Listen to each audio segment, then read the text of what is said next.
hearing on the President's trade agenda begins with American retirement funds, investors, and our economy in purgatory thanks to Donald Trump's plan to hike tariffs to levels not seen since before the invention of the automobile. Prices are continuing to increase. Markets for made in the USA products are slamming shut around the world. The U.S. economy has gone from the envy of the world to a laughingstock in less time than it took to finish March Madness. Through it all, Donald Trump and his advisors have yet to provide an understandable explanation, any explanation for what his tax hike on the American people is supposed to accomplish. And so this morning, I'd like to focus on one central question. What is the plan? In the last week, the White House has been all over the map when it comes to this question. There is no clear message of how the tariffs were determined, what they're supposed to accomplish, how long they'll be in place, whether they're a negotiating tool or a move to try and cut the United States off from global trade and usher in a new era of 1870s-style protectionism. In the days since Donald Trump announced his tariffs, the President and his advisors have repeatedly changed their stories on all of these questions. Last Thursday, Donald Trump said, quote, "The tariffs give us great power to negotiate," just after Secretary Lutnick and a top economic advisor told reporters the tariffs were not up for negotiation. Then the stories changed again on Sunday when the Secretary of Agriculture and the top White House economic advisor, Kevin Hassett, both said Trump's tariffs were bringing foreign countries to the table, hoping to negotiate new deals to cut tariffs. At nearly the same time, the Treasury Secretary was on TV Sunday saying the tariffs would remain in place for, quote, days and weeks. Asked if the tariffs were up for negotiation, the Commerce Secretary said Sunday, "The tariffs are coming." He announced it, and he wasn't kidding. The tariffs are coming. And yesterday in the Oval Office, Donald Trump said there can be permanent tariffs and there can also be negotiations. So again, this morning, what we want to know is what is the plan? The stock market is up a bit this morning on yet another round of rumors that Donald Trump might not go through with his full barrage of tariffs. Yet this weekend, Donald Trump retweeted a post on Truth Social arguing that Trump is crashing our economy and markets on purpose as a strategy to lower interest rates. Is it possible that's the plan? Tank the economy so wealthy people can borrow money more cheaply? We know that billionaires like Howard Lutnick and semi-billionaires like Scott Bessent won't mind paying more for groceries or gas. It's a drop in the bucket for them. But for families, higher costs are going to get hurt. Higher costs are going to hurt. The nonpartisan Yale Budget Lab predicts the tariffs will cost families $3,800 in the first year alone.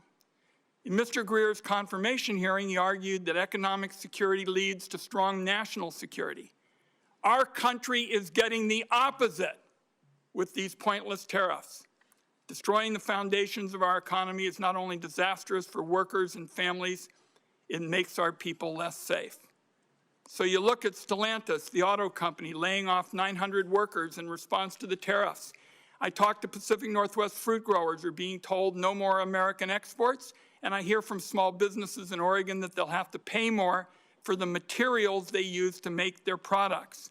And I worry that Americans will soon be poorer and face greater threats to our national security thanks to these Trump policies. Is that the plan? Colleagues, I'm going to close with this. The Trump aimless, chaotic tariff spree has proven beyond a doubt that Congress has given far too much of our constitutional power over international trade to the executive branch. It is time to take that power back. On a bipartisan vote, 51 senators sent that signal last week by stepping in and passing legislation to lift Trump's reckless tariffs on Canada. Well, now Donald Trump has slapped tariffs on about 180 countries And this is a big unforced error that requires a big response. So let me close with this announcement. Today, I am proposing a new bipartisan privileged resolution to end the latest crop of global tariffs that are clobbering American families and small businesses. Members on both sides of the aisle ought to know that this is a call to action, and Congress must step in to rein this president on trade. Thank you, Mr. Chairman. Thank you, Senator Wyden. And Ambassador Greer, you may now make your statement. Thank you. Chairman Crapo, Ranking Member Wyden, and members of the committee, I appreciate you taking the time today for this hearing. Last Wednesday, President Trump declared a national emergency in response to the large and persistent trade deficit that has built up in recent years. This deficit is driven in part by non-reciprocal tariffs, trading barriers, and other economic policies pursued by our foreign trading partners. The situation is urgent. President Trump imposed tariffs to address this emergency, and these measures are aimed squarely at achieving reciprocity and reducing our massive trade deficit to reshore production in the United States. This national emergency declaration and tariff action is the most significant change in U.S. trade policy since we allowed China to join the World Trade Organization. The American working class, in particular, has suffered concentrated losses from the so-called China shock and other adverse effects of past trade policy and the conditions that give rise to this massive trade deficit. You've heard some of these numbers before. The United States has lost 5 million manufacturing jobs and 90,000 factories since 1994. President Biden left with a $1.2 trillion trade deficit in goods, the largest of any country in the history of the world. The United States' share of world manufacturing output declined from 2001 to last year. In the fourth quarter of 2024, U.S. manufacturing as a share of gross domestic product was the lowest it had been in 20 years. During COVID, we were unable to procure semiconductors to build our cars or materials for pharmaceuticals and personal protective equipment. During World War II, we built nearly 9,000 ships. Last year, the United States built only 3 ocean-going vessels. Our agricultural trade balance, which historically resulted in trade surpluses for our farmers, was in deficit the last 2 years of the Biden administration and likely will take some time to recover. These are all serious indicators of an economic and national security emergency, and we can't ignore it. One important driver of these negative trends has been unfair, unbalanced, and non-reciprocal trade. This includes the effect of higher tariffs imposed by other countries on the United States, the effect of non-tariff measures that promote other countries' exports and obstruct U.S. exports, and other foreign economic policies favoring overproduction and degrading America's manufacturing capacity. And the lack of reciprocity is an important driver of our global trade deficit and with particular countries. So it's common sense to focus on these indicators. For example, the European Union can sell us all the shellfish they want, but the EU bans shellfish from 48 states. The result is a trade deficit in shellfish with the EU. We only charge a 2.5% tariff on ethanol, but Brazil charges us an 18% tariff. The result? We have a large trade deficit in ethanol with Brazil. Our average tariff on agricultural goods is 5%, but India's average tariff is 39%. You understand the trend here. Our trade deficit, driven by these non-reciprocal conditions, is a manifestation of the loss of the nation's ability to make, to grow, to build. And the president recognizes the urgency of the moment. On the first day of his second term, President Trump issued a comprehensive memorandum setting out his trade policy directive. And over the past 10 weeks, he has executed on nearly all of these priorities. He has tightened tariffs on steel and aluminum. He's imposed new measures on auto and auto parts not made in the United States. And on April 2nd, the president declared the national emergency that we've discussed. And so the president has imposed a reciprocal tariff along with a global baseline tariff to achieve reciprocity with other countries and to drive the dangerous deficit down. And the president's strategy is already bearing fruit. Over the past few weeks, a planned layoff for an auto production shift in Tennessee has been suspended. Another automaker is hiring additional employees and expanding overtime to increase auto production in Indiana. Companies have announced $4 trillion in new investment in the United States. Nearly 50 countries have approached me personally to discuss the president's new policy and explore how to achieve reciprocity, and they've spoken with many members of the administration. Several of these countries, such as Argentina, Vietnam, India, and Israel, have suggested that they will reduce their tariffs and non-tariff barriers in line with the president's policy. And these obviously are welcome moves. Our large and persistent trade deficit has been over 30 years in the making, and it will not be resolved overnight, but all of this is in the right direction, particularly as we start to negotiate with these countries. We must move away from an economy that's based solely on government spending and the financial sector, and we must become an economy based on producing real goods and services that provide jobs for working class and middle class Americans in their communities. This adjustment may be challenging at times, and in a moment of drastic overdue change, I'm confident, I'm certain that the American people can rise to the challenge as they've done before. I appreciate this committee's interest in President Trump's trade agenda. I'm glad we're talking about this. That's created debate. And we may not agree on everything, but I know that you want to do what's best for America. So does the President, and so do I, and we'll collaborate together on this. Thank you again for your time, and I look forward to our conversation. Thank you, Ambassador. Yesterday, Secretary Bessent stated that you and he both will lead trade negotiations with Japan. I am very pleased that President Trump has decided to press for market access in this case. I hope we'll see more negotiations that press for zero-to-zero barriers, but could you explain a little bit what is the scope of these negotiations? Certainly. Thank you, Chairman. So as you know, yesterday the President directed Secretary Bessent and myself to interact with the Japanese. We've already been having several conversations with them over past weeks. So this is not a new development, but we are taking it to a new level. Obviously, we want to have more market access in Japan. For us, we feel like we could have more and better agricultural market access. There are also structural impediments to some of our industrial goods in terms of standards and regulations and that kind of thing. I also think that there are things we can do with our trading partners, things that aren't always purely in the trade sector with respect to economic security, whether it's export controls alignment or investment screening alignment or energy, making sure that our partners are tied up with us with respect to liquefied natural gas and other resources, as opposed to being dependent on other countries that may not be as friendly. And so I think all of these factors will go into these discussions with Japan in the coming weeks. Well, thank you. And as you indicated in your testimony, you've been approached, the administration or you have been approached by about 50 other countries already. I assume that the objective in these approaches, and I assume that there will be discussions and negotiations with them, but first, could you verify that? Is the objective here to engage in market access negotiations with these countries? Chairman, as these countries approach us, the idea is that we've had years and years of non-reciprocal access, and it's contributed to these trade deficits. As the countries come to approach us, what we've told them is, if you have a better idea to achieve reciprocity and to get our trade deficit down, we want to talk to you. We want to negotiate with you. And it goes both ways. Sometimes they have exports to us that are driven by subsidies and unfair trading practices. And then obviously they have non-reciprocal treatment on their end where they block our exports, sometimes through prohibitive tariffs, quotas that are not administered in the appropriate way, or other unfair trading practices. So these are the kinds of things that should be targeted. And I don't want to prejudge the negotiations, but if they're able to provide an alternative plan that can further these objectives, I think we're open to that. Well, thank you.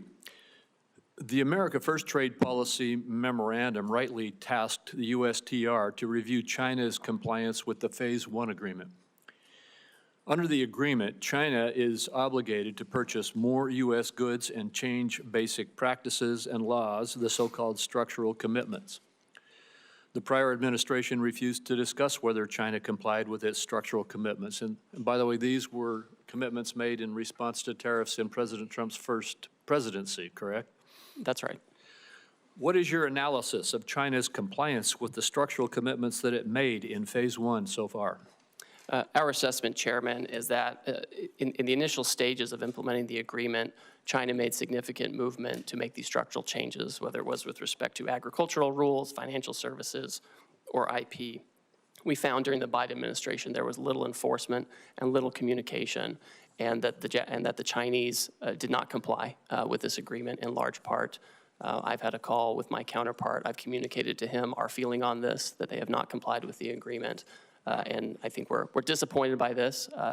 It's not surprising, but we are certainly disappointed by that. And now you're engaged to, again, see if we can get compliance. We will see, right? The Chinese obviously have agency in this. It's not just a matter of U.S. policy. We, of course, welcome and we hope that foreign countries will change their practices to make sure that they're fair, and we look forward to continuing to monitor that situation. Thank you. The administration has announced it's negotiating an agreement also with India, and it appears already to be yielding results, such as India dropping its digital services tax.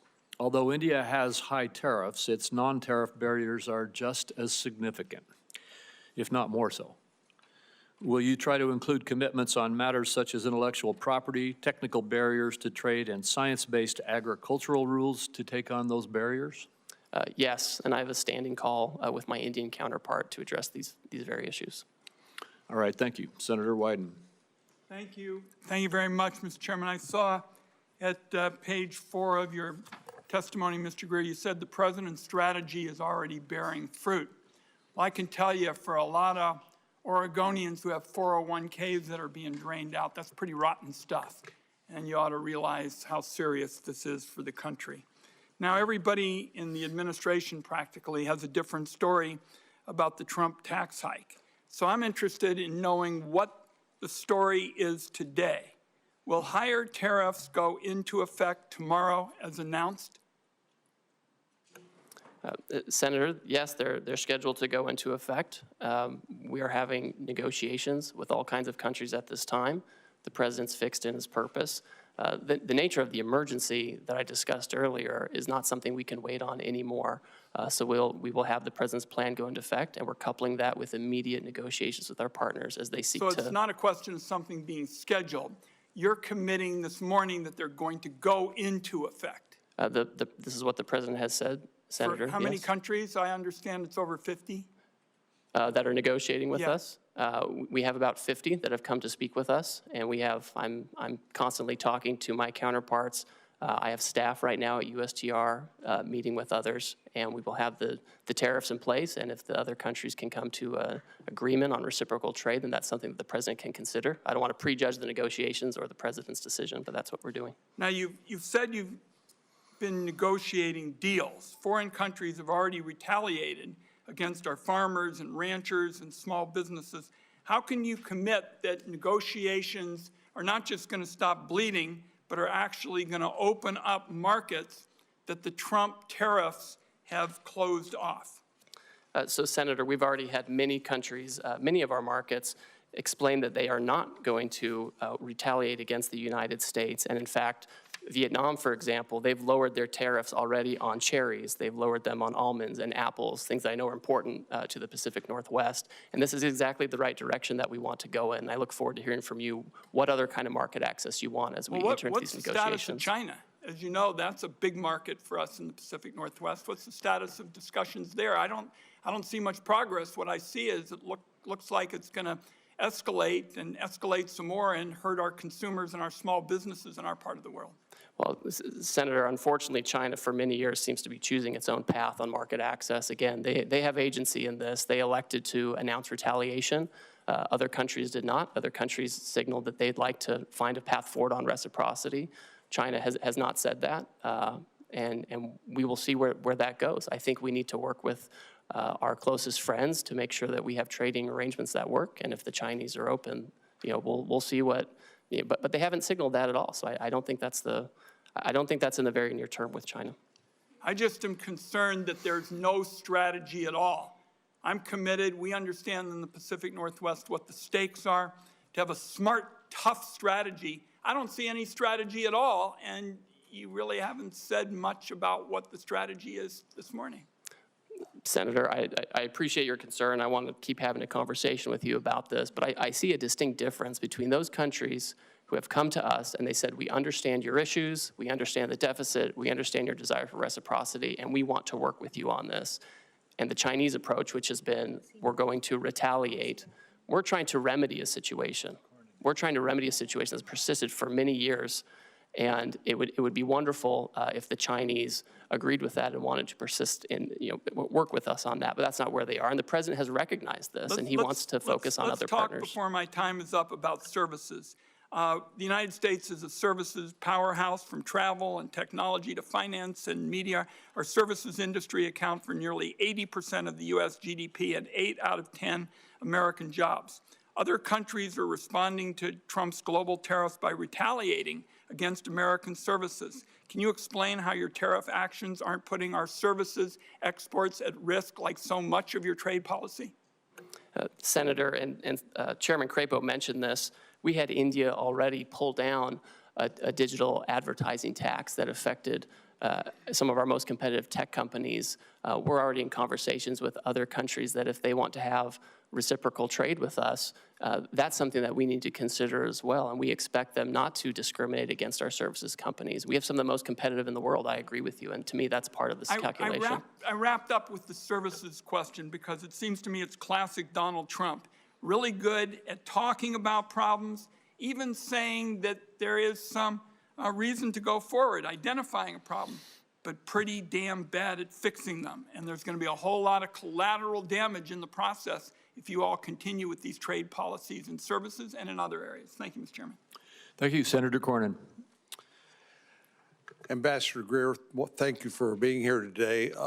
I know there's been a lot of discussion about tariffs, but would you just briefly discuss non-tariff barriers to trade?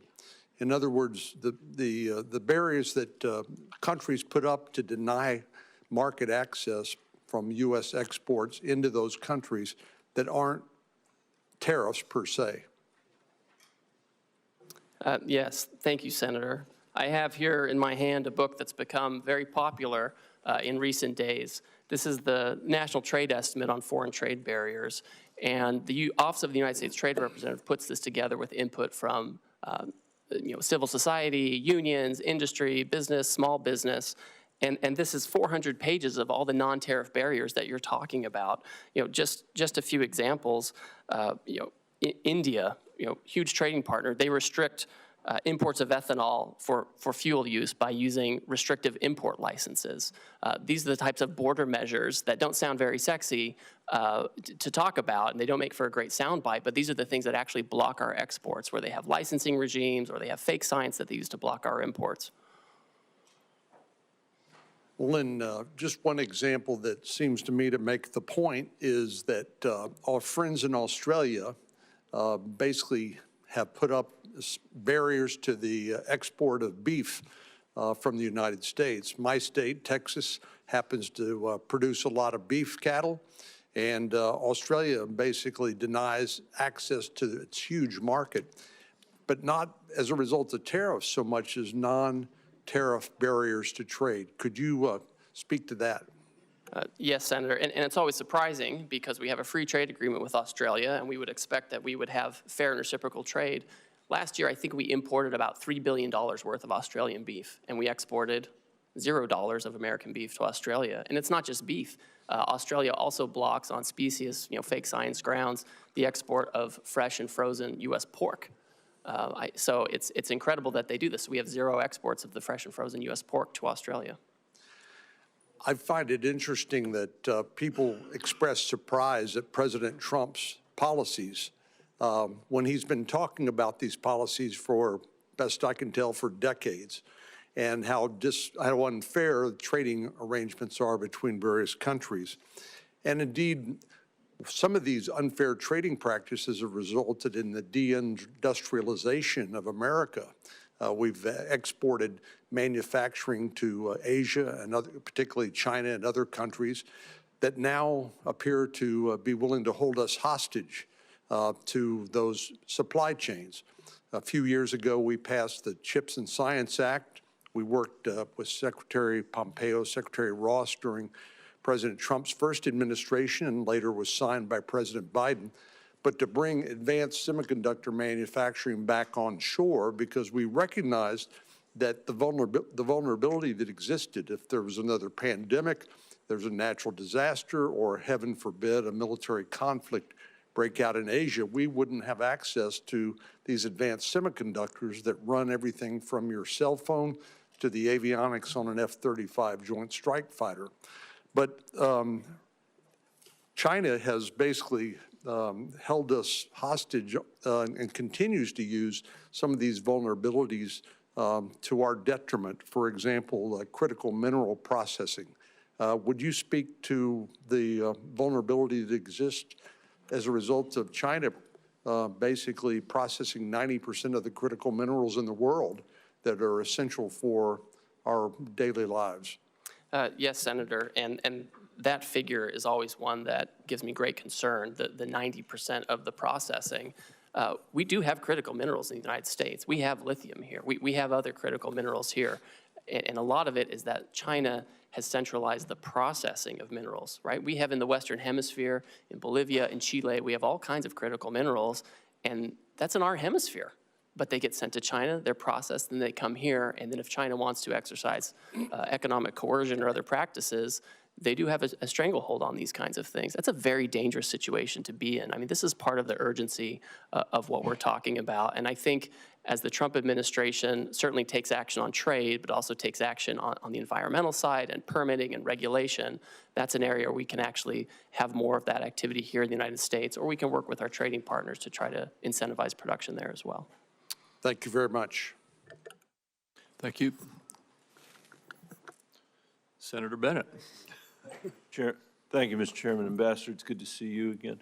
Could you talk a little bit about the relationship of the tariffs that you have put on and rising prices for the American people? What is it the American people should expect to be able to suffer as a result in terms of rising prices? I understand your position is that the long-term gain is worth the short-term pain, but what is that short-term pain going to look like? So Senator, I think we can look at, I think we should look at history and data for this. You know, it's hard to project what's going to happen with prices, but we know in the first Trump term, the president imposed historic tariffs on China on an enormous amount of goods coming from China. And during that time, inflation went down by 0.1%.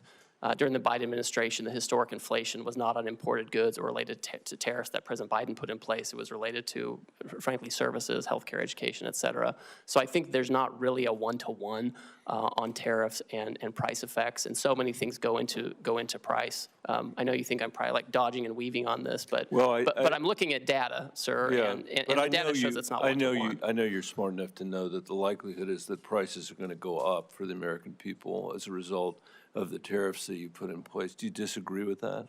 Oh, I mean, when you say that the in your testimony that you expect the American people will bear the burden, or that, and I'm sure they will bear any burden on some level, but what do you think that burden is actually going to look like? Well, I think the challenges, frankly, are going to be more for companies that are largely dependent on imports from China and Asia, where they have to adjust their supply chains in a quick set of time. Yeah. And the way the tariffs get allocated between the foreign, the foreign producer and the importer, that's where the majority of adjustment comes. And we have a bunch of those companies in Colorado, and I know that Osprey Packs, for example, they probably don't want me to mention them, but I will. And in Southwest Colorado would be a very good example of that. I mean, they are very dependent on the supply chain from Vietnam, and they probably are really worried today about what's going to happen, which a lot of people are. I mean, I think one of the things about the situation we find ourselves in is the degree to which we've now created huge uncertainty in our economy, and I'm worried that that is going to result in a lack of investment, capital investment. You mentioned some new investments that have been made in our economy, but I think that anybody who knows anything about the economy knows that uncertainty results in people freezing up, a paralysis, a lack of investment, which is going to make it hard for our economy and may actually provoke a recession. Could you comment on your concerns about that and how you're thinking about that? And I have one more question before I'm out of time. So Senator, the best way to have certainty is to build in the United States, right? That's the best way to have certainty.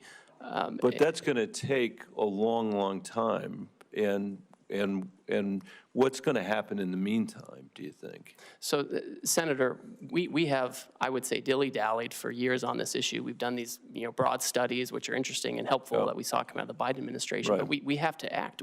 I can't sit for 3 years and try to fine-tune something. I hear you say that. But you could have made a different choice, which was to strategically target a geography, strategically target Beijing, strategically target certain industries where, all industries in America weren't affected at the same time. You didn't make that choice. I mean, you're in the midst of of having trade negotiations with 90 different countries at the same time by your own testimony, all of whom can make their assessment, I assume, these are sophisticated people, about where the pressure points are on you, where the pressure points are going to come for us to not necessarily get the best deal because we're spread all over the globe negotiating every one of these agreements at the same time, rather than a more strategic approach, which would have had the benefit of giving us, I think, a much greater degree of certainty about where we were headed. Obviously, you made a different choice, and I'm just curious about how you think about your responsibility, how you think about that. So I would note, and I think it's thoughtful to think about things in this way. If you look at the results of the reciprocal tariff, the Western Hemisphere generally is at the lowest tariff rate. If you look at where we have our largest problems with non-reciprocity and deficit countries, it's mostly in Asia. And so you do actually see pretty strategic outcome with respect to promoting production in the Western Hemisphere as opposed to where we have all this overproduction in Asia that's given rise to our current problems on trade. I would just say in closing, Mr. Chairman, that's true. What the ambassador said is true, but it still doesn't, I still cannot fathom why we are treating Canada and Mexico, our largest trading partners, basically the same way we're treating Beijing. It doesn't make any sense to me. It makes no sense that we would do it all at the same time like that. And we're going to have to stay on it, which is why some of us have introduced legislation to make sure that Congress begins to take its appropriate role again in making these very important trade decisions. Thank you for your testimony. Thank you. Senator Lankford. Mr. Chairman, thank you. Thank you for the work that you're doing. You've got a lot on your plate, and appreciate the focus right now on this. Let me come from a perspective of a lot of Oklahoma farmers and ranchers and manufacturing folks and retail folks, and quite frankly, folks that sell to retailers that are in Oklahoma. They've got several questions that they've actually sent to me pretty quickly, so I want to be able to bounce a few of those. The goal of this is to do more trade internationally, that the United States would be able to manufacture here or produce here and sell more internationally, and that we would have that opportunity to have increased market access. Is that correct? So, Senator, I think that's accurate, because when we're trying to get down a deficit and have more production here, necessarily part of it is making sure we're not getting too many imports that are driven by unfair trade practices, but also promoting our exports overseas. So then right now there's a lot of negotiations going on. There was a lot of questions for several days whether we're negotiating or not negotiating. I'm hearing from you pretty clearly today. We are open to negotiate. We're trying to be able to establish better trade agreements to be able to move forward. Do you have any timeline on certain countries or places that you have set internally to say we hope to have negotiations complete by this point? Obviously, negotiations can extend out as long as they have to, but is there a timeline you're dealing with? So the president has indicated that he's willing to negotiate with parties that want to pursue reciprocal trade with the United States. We don't have any particular timeline set on that because, as you pointed out, Senator, the outcome is more important than setting something artificially for us. What I can say is I'm moving as quickly as possible, and a lot of these countries are moving very quickly, and we're working on the weekends, we're working at night as folks want to engage on this. Now, I will say, I know you want to ask something, the trade deficit has been decades in the making, and it's not going to be solved overnight. Right. Yeah, everyone understands that well, and everyone that I talk to is grateful that we're actually attacking the trade deficit issue and try to be able to bring down barriers to trade. They also want to get a timeline. Let me give you, for instance, I've got an Oklahoma company that several years ago spent millions of dollars to be able to move out of China. They moved into Vietnam for production because literally what they're producing, the parts were not created in America. So they were looking for other places to go. They spent all the money, spent all the time, shifted out of China, got to Vietnam, and established there. Now they're saying, we've got giant costs in Vietnam at this point. So they're going to have to renegotiate with every single retailer that they sell to, which is going to take a lot of time to be able to do it. What they're trying to be able to figure out is, do we hold on those negotiations and try to renegotiate with Walmart and Target and Costco and everybody else they're going to have to renegotiate with? Or do they press on with those negotiations now? If things are going to get resolved soon, they can pause. If they're not going to get resolved, they're going to have to renegotiate every contract again to try to figure out which way to go. So the time piece does matter to them. Senator, I understand completely, and Vietnam is one of those countries that understands that it is, frankly, one of the major targets of this action, because their trade surplus with us is so lopsided. I think it's every $15 they export to us, we send them $1, and they remain closed to our exports where we can be competitive, agriculture, et cetera. But they've come to the table with an offer, right? We didn't go out and say, please come talk to us. They beat down our door and they want to talk about it. Good. I don't anticipate that we're ever going to have equal trade with Vietnam. We're a much larger economy than they are, but bringing down the trade barriers would be helpful so that they would accept American products to be sold there. I think that's beneficial, but most countries in the world are never going to buy as much as we're purchasing because we just purchase a lot more from there. Another issue has come up about garment manufacturing. Obviously, this is a challenge. We'll have different pieces that are bought from different countries. We don't have a lot of garment manufacturing here in the United States. For those garment manufacturers that are here and for others, some in Oklahoma, they're asking me about exclusions and exceptions and how this is going to be handled to say, we can't buy it in America. This is the only place that's actually manufacturing it. I know long-term, the hope is to be able to have a more diversified, but in the short term, they don't have another option. How do you plan to handle that? Senator, the president has been clear with me and with others that he does not intend to have exclusions and exemptions, especially given the nature of the action. If you have Swiss cheese in the action, it can undermine the overall point, which is to get rid of the deficit, achieve reciprocity. To my point earlier to Mr. Bennett, the Western Hemisphere countries have a much lower tariff than many of the Asian countries, and I've heard from textile manufacturers for many years that they would love to have a situation where Western Hemisphere textile and garment manufacturing is more competitive, and maybe we're setting up the conditions for that. So in the short term, there's no exemptions that are coming on it. So for companies that are currently buying from Asia at this point, whether it be for textiles, whatever it may be, the goal is to be able to push them out of Asia into the Western Hemisphere, or where do they need to go at this point? Well, the president has been clear, again, that he's not doing exemptions or exceptions in the near term. My own sense is, given the tariff differentials between Asia and Western Hemisphere, I think people can start making decisions based on that. Senator Whitehouse. Thanks, Ambassador Greer, for being here. Just to sort of frame our conversation, tell me what a negative externality is. This is something you and I like to talk about.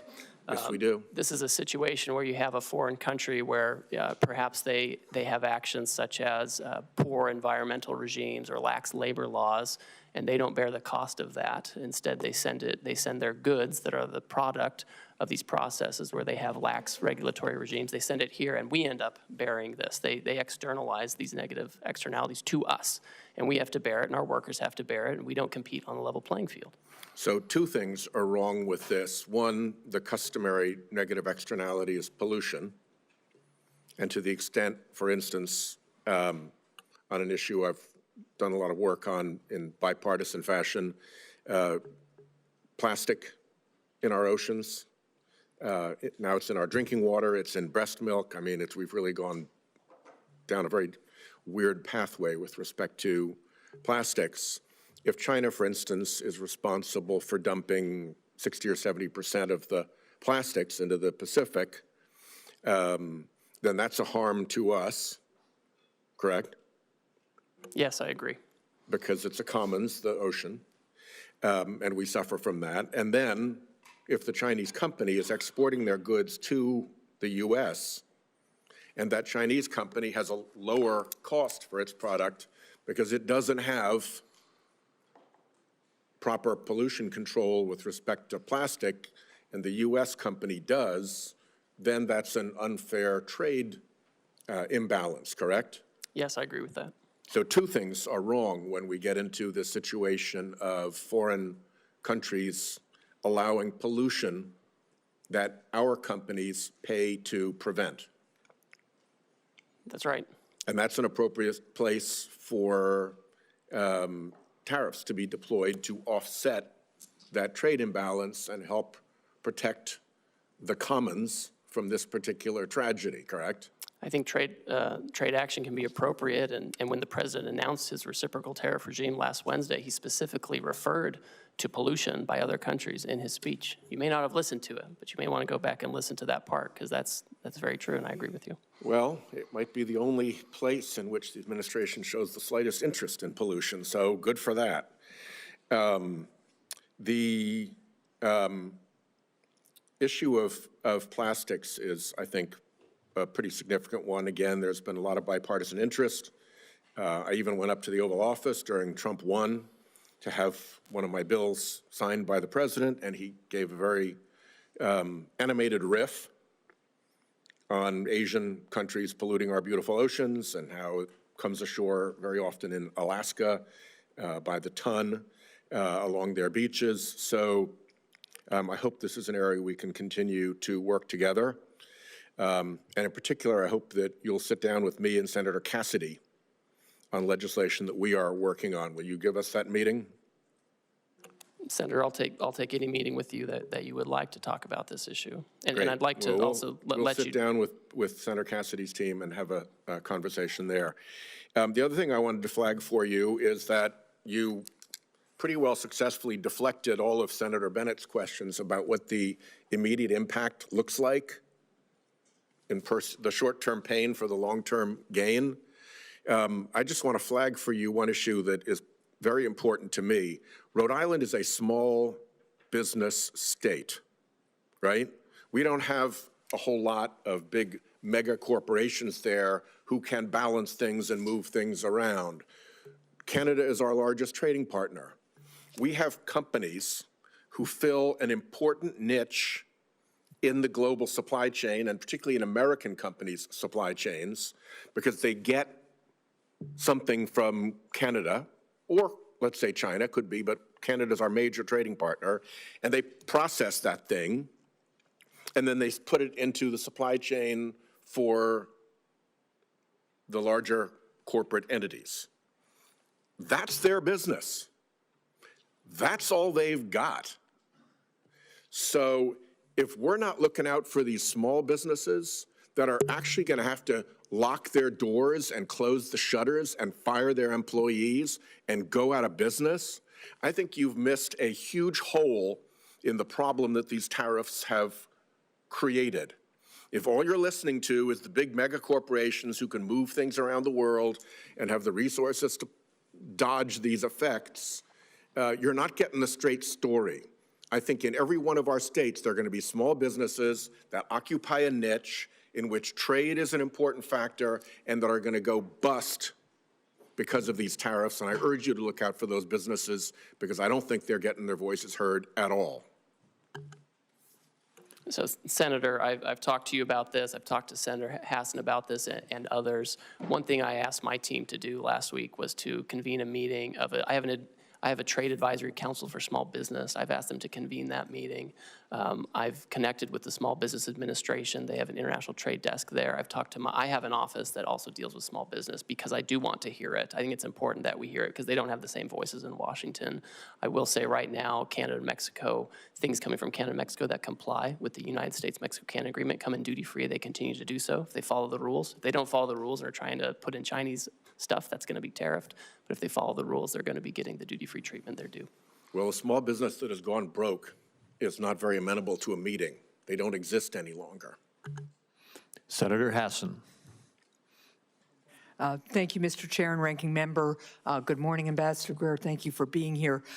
Before I start with a couple of additional questions about the impact of these tariffs, I want to associate myself with Senator Whitehouse's comments just now about the impact on our small businesses, particularly those who are critical parts of supply chains for some of our larger corporations in the country. As you know, Canada is our biggest trading partner too, and we are already seeing the impact of these tariffs with our small businesses, especially in our tourism industry, which is being decimated because Canadians are not coming down to New Hampshire the way they usually do. Let me ask you about a couple of other things. President Trump's tariffs have made almost everything that families buy more expensive. The president imposed a 10% national sales tax on all imports into our country and an even higher sales tax on imports from more than 50 countries, including our allies like Canada. This is the largest tax increase in over half a century, and it's going to cost the average American family $3,800 a year. Their morning cup of coffee will cost more, so will new shoes for their kids, and so will fresh fruit. So my question to you, Ambassador, is how much revenue from the president's national sales tax will be used to give tax breaks to billionaires? So, Senator, as you know, any kind of tariff revenue that comes in to the United States government, it goes to the Treasury, and Congress will decide what happens to that money. Obviously, the president wants to have a very competitive tax policy that's good for everybody. That was part of why he had such a successful economy in the first term, is he married trade action with good tax policy to have $7,000 an increase in real wages over that time. Well, That's what we're looking for. let's be really clear. The president, besides the contradictions in the way he talks about the purpose of his tariffs, the president's made very clear that he sees tariffs as a way of increasing revenue. At the same time, he's working with the majority in Congress to give additional tax breaks to the wealthiest people in the country at the expense of working people who are going to be paying more for everyday goods they absolutely have to pay, goods they were hoping were going to cost less, given the president's campaign promises. But of course, he isn't keeping to those campaign promises as prices continue to go up. Now, the president's national sales tax is increasing prices for families. It's also causing huge losses in Americans' retirement savings. Ambassador Greer, would the administration reverse course if the president's tariffs led to 10% inflation?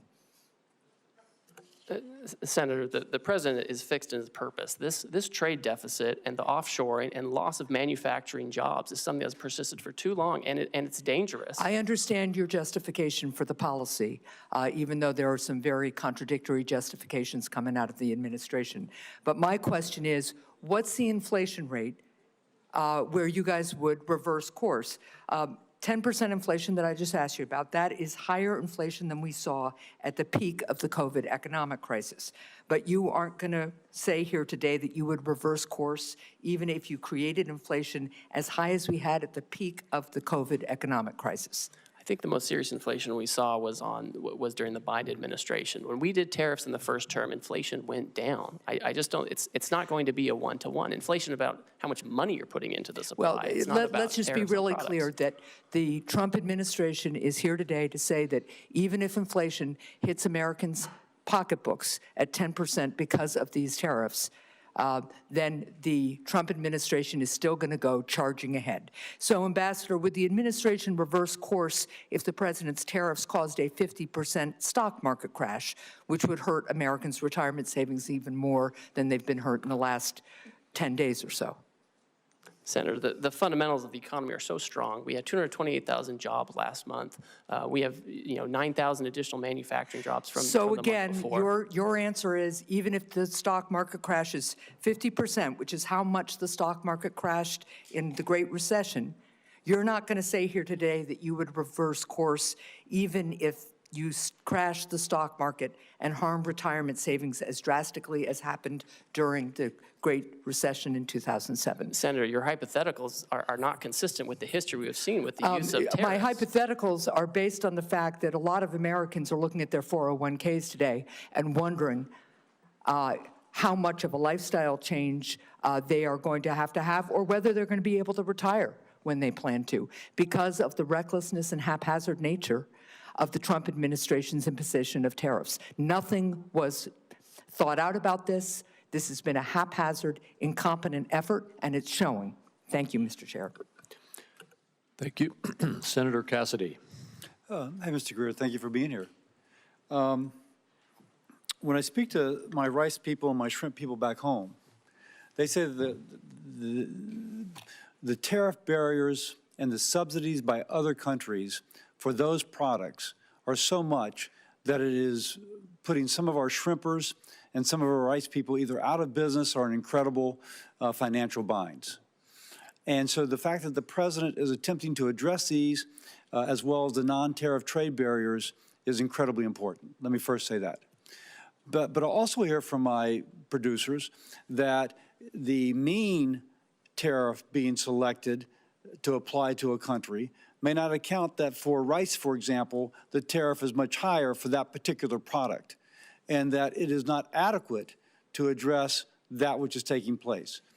Any thoughts on that, and how can we have something more particular for products which are really over tariffed? Yes, thank you. And I appreciate that concern, and the tariff rate applied to many of these countries, again, was a countrywide rate. It wasn't product specific. My sense is if countries come to us and they expect to have some kind of a different plan, they will need to change these things, right? And they will have specific products, specific barriers that they would have to address, right? Or else, the president, again, he's fixed his purpose. He wants to see production back here. He wants to see our agriculture producers doing well. And these countries just have to have reciprocal trade with us. And that means taking care of the types of barriers and tariff rates you're talking about.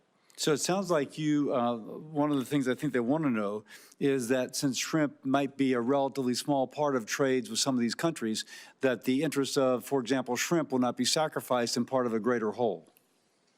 No, I think, and I saw a really interesting article today in the New York Times on shrimp. You may have seen that, where the tariffs have actually given a bit of a lifeline to these shrimpers. And I think that, if there's going to be any kind of change to any of this, and I'm not going to prejudge that, we have to make sure that our industries are protected adequately, so we don't go backwards with the deficit. Let me ask, in the President's America First trading policy, there's several sections relating to free trade agreements and how they will be evaluated. Senator Bennett and I are working on an America's Act, which would be a hemispheric trade policy, which would have several purposes. One, to strengthen those ties. Secondly, to keep the Chinese from making the incursions that they are absolutely making throughout the hemisphere. Some are calling the Caribbean a Chinese lake. And so this would allow us to push back upon that. Can you share anything regarding the analyses of the free trade agreements we have within our hemisphere, and then specifically on countries like Argentina who would like an FTA with our country? Certainly. I would say that we are first and foremost focused on addressing this emergency and the reciprocal tariff action and implementing it appropriately. With respect to relations in the hemisphere, any kind of trade arrangements with these trading partners, I think, need to be coupled with strong rules about third countries. What I don't want is a situation where these countries are using, their export platforms to incorporate content and goods from, China or other Asian countries, where we have a real issue with our deficit and offshoring of manufacturing. I would expect any kind of changes to these arrangements to be accompanied by changes in rules of origin to ensure that the United States and U.S. workers are really benefiting from these agreements. So nothing from an FTA in general, but the specific of where it's being used to circumvent the intent of the FTA is the concern of the administration. Yes, that's certainly a huge concern. And again, the president wants to see factories back here. The most certain way to not have a tariff is to build your factory in the United States.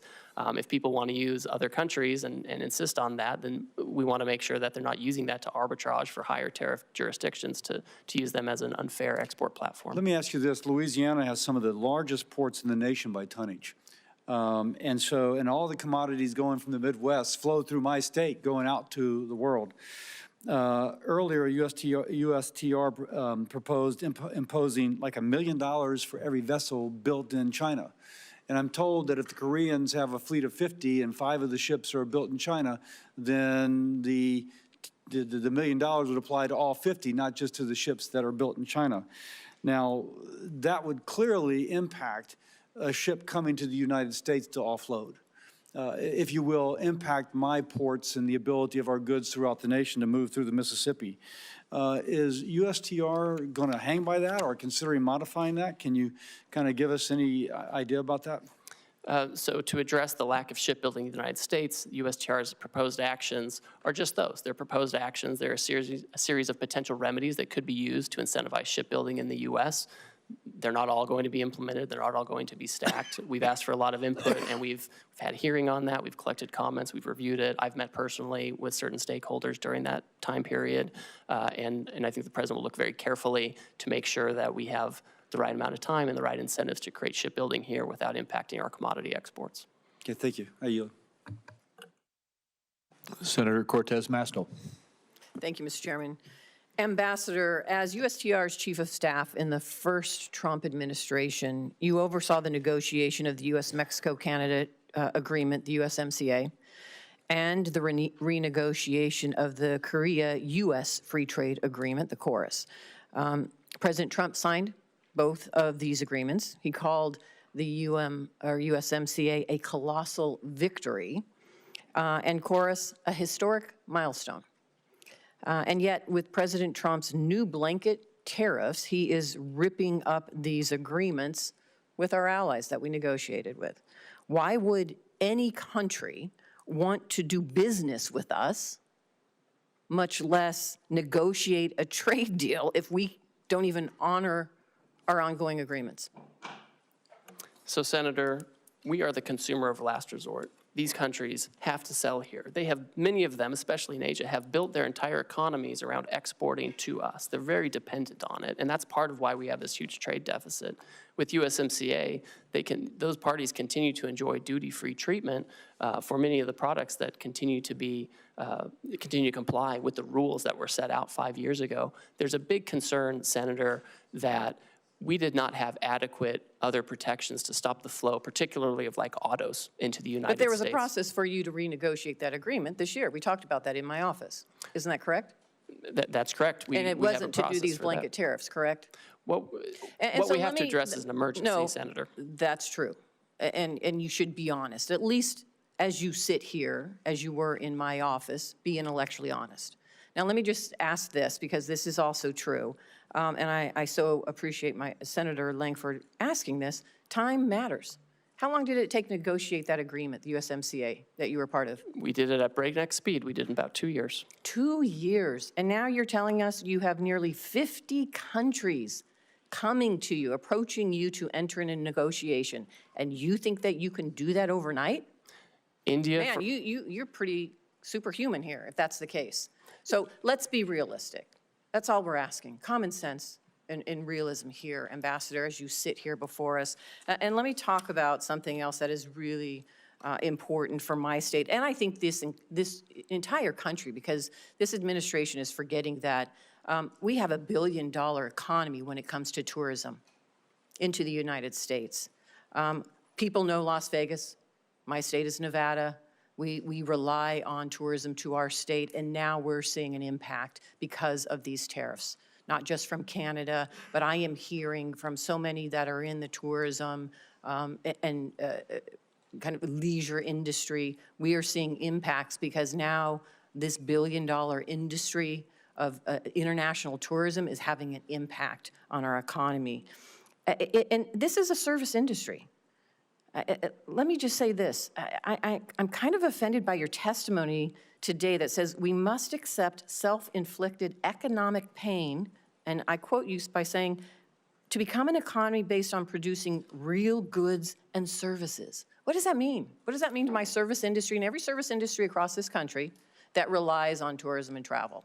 That is the backbone, really, of part of our $1 billion economy. What do I tell them? That they just have to suck it up? That they're not really part of this real services? That you have another idea for the jobs that they should engage in? What do I tell them? Oh, Senator, of course those are real services. The whole, So what are you doing about the impact sentence, what are you doing about the impact of international tourism and now these blanket tariffs having a negative impact? What are you doing to address that? the whole sentence, Senator, said that we need to get away from government spending as funding our economy and financialization, and we need to move to real goods and services, including the tourism you're talking about. So It's what are you doing incredibly to impact the important. negative impact of tourism right now? Well, one thing I'll say is we can't have the status quo, right? I keep hearing that we should have, essentially what I'm hearing is we should have the status quo. We should keep the $1.2 trillion trade deficit that Biden left us with. I'm asking you, and I don't think that's adequate. what are you doing in this administration to address now the impact that you're having with these blanket tariffs, not targeted tariffs, blanket tariffs, on international tourism that is a big impact to our economy? What are you doing to address that?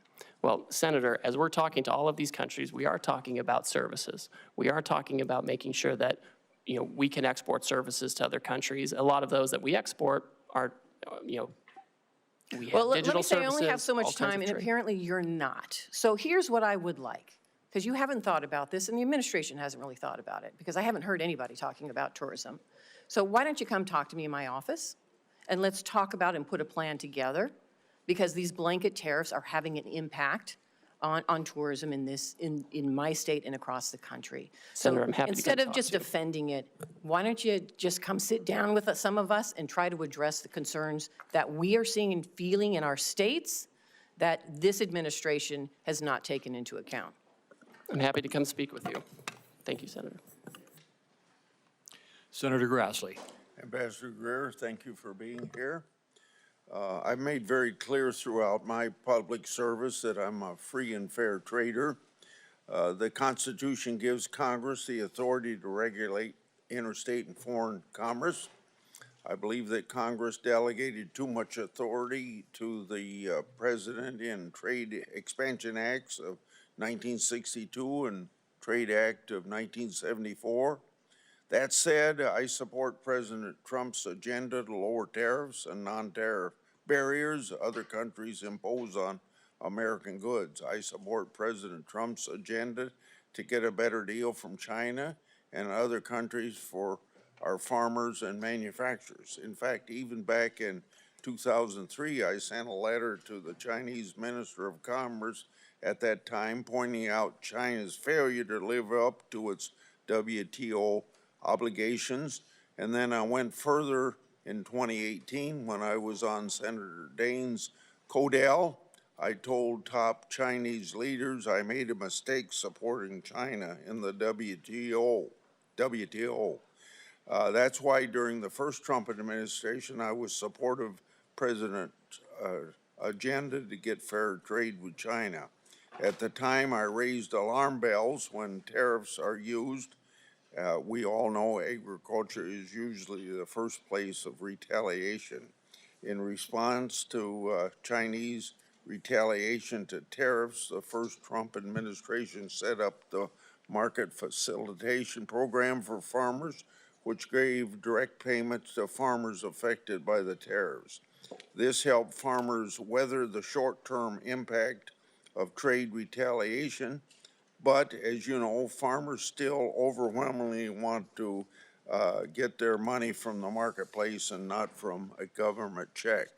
So far in this administration, we've seen even more sweeping tariffs, with some countries already retaliating agriculture, including China. I have been very vocal in my wait and see approach to these tariffs because I believe President Trump and you, Mr. Ambassador, are using them to get fair trade for Americans with many countries. If that's not the case, level with me. So to help farmers in the meantime, instead of relying on payments from the government, I'm going to give a suggestion that you don't have much to do with, but the administration could move very quickly to increase RVOs on the renewable fuel standards so that farmers get more robust domestic markets for their crops. And one place to start would be where the Biden administration came up short with RVOs, only $3 1/10 billion over a 3-year period of time on biodiesel, to make that 5.3 as far as you can see into the future. That would very dramatically increase soybean prices. So my question to you is, in the medium to the long term, do you plan to turn these tariffs into trade deals to reduce tariffs and non-tariff barriers? I support that.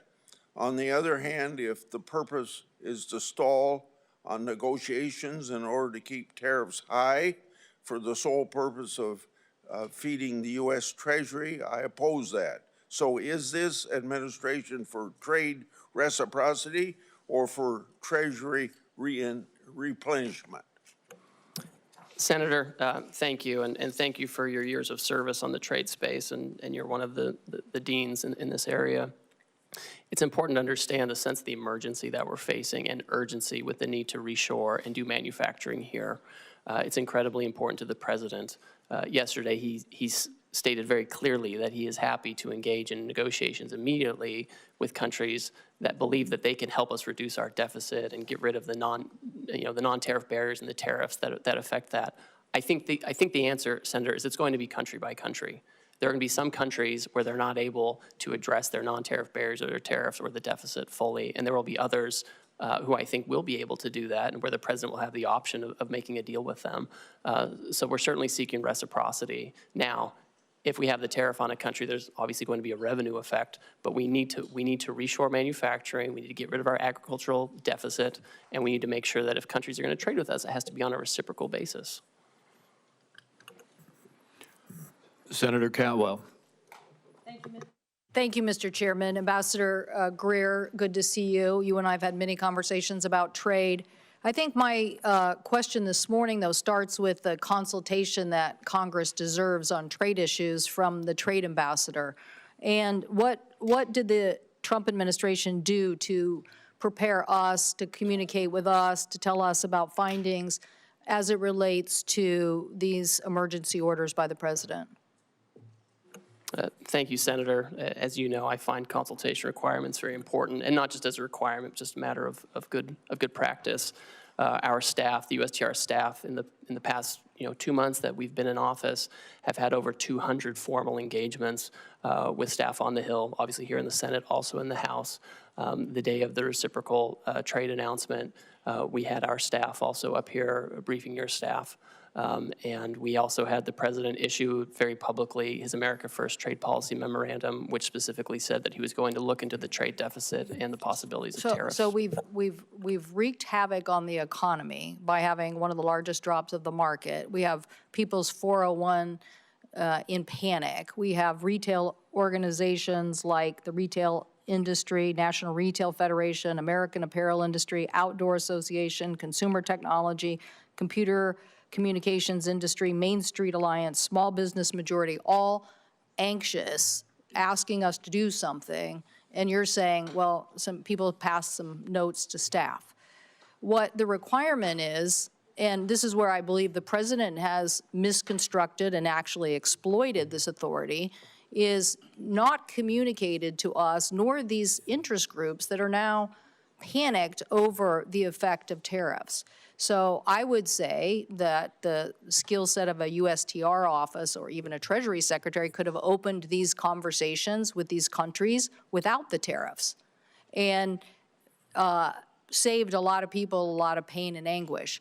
I worry that this trust issue, because I have a different worldview, that we should be building alliances as a way to counter China, that the alliance building process now will become harder, and people are going to wonder, well, is the United States going to pull another fast one again and just wreak havoc, when in reality, countering China with a tech NATO or something like that is a more powerful tool. Do you have a comment about that? I do, and I think we do need to be thoughtful about this. I think what we can't do is wait. We have had many times in past decades when we have had real robust trade disputes with our partners. Japan in the 80s and early 90s over cars, semiconductors, and they ended reshoring a lot of those factories here. And it didn't make us less of a security partner to Japan. I think we can have these conversations like friends do. And that's what the president said yesterday. He said, listen, China's trying to retaliate. They're taking a different path. But for others who want to have meetings, I want to reclaim my time for a second because I only have 5 minutes and you have lots of time to answer lots of questions for members. But you can see all my colleagues, we are thoughtful people with specific issues about our constituencies. I just met with raspberry growers. They're concerned. They want to know if they're going to get some seat on a council so they can have their issues heard. I'm for trade. I represent trade. I represent a trade economy. I represent the success of what innovation and trade gets you. But you're coming here this morning with this not only tanking of the market and 401s, now you're coming here telling me that tariff is the tool.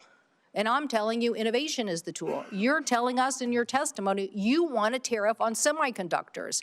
I'm saying that the last administration and this organization here passed the Chips and Science Act so we could reshore.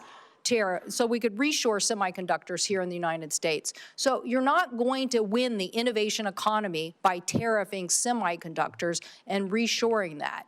I don't know what you think. I'm not trying to get the semiconductor. I want to lead on next generation semiconductor manufacturing because I'm pretty sure I'm sitting next to the Intel ranking member here who's going to tell me if we don't lead on semiconductor manufacturing and semiconductor next generation technology, then we're not going to be leading in defense or in AI or in anything. So I want to innovate my way to that future, and I want to use the alliance power of different countries to force China and other people to follow us instead of this berating of the American consumer who has to pay the price for this policy.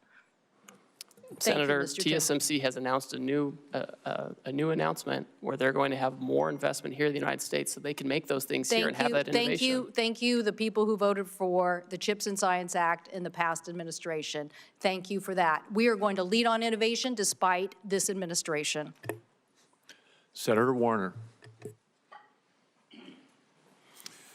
Well, Ambassador Greer, it's good to see you. And let me, first of all, completely agree with Senator Cantwell. I mean, I just don't get it.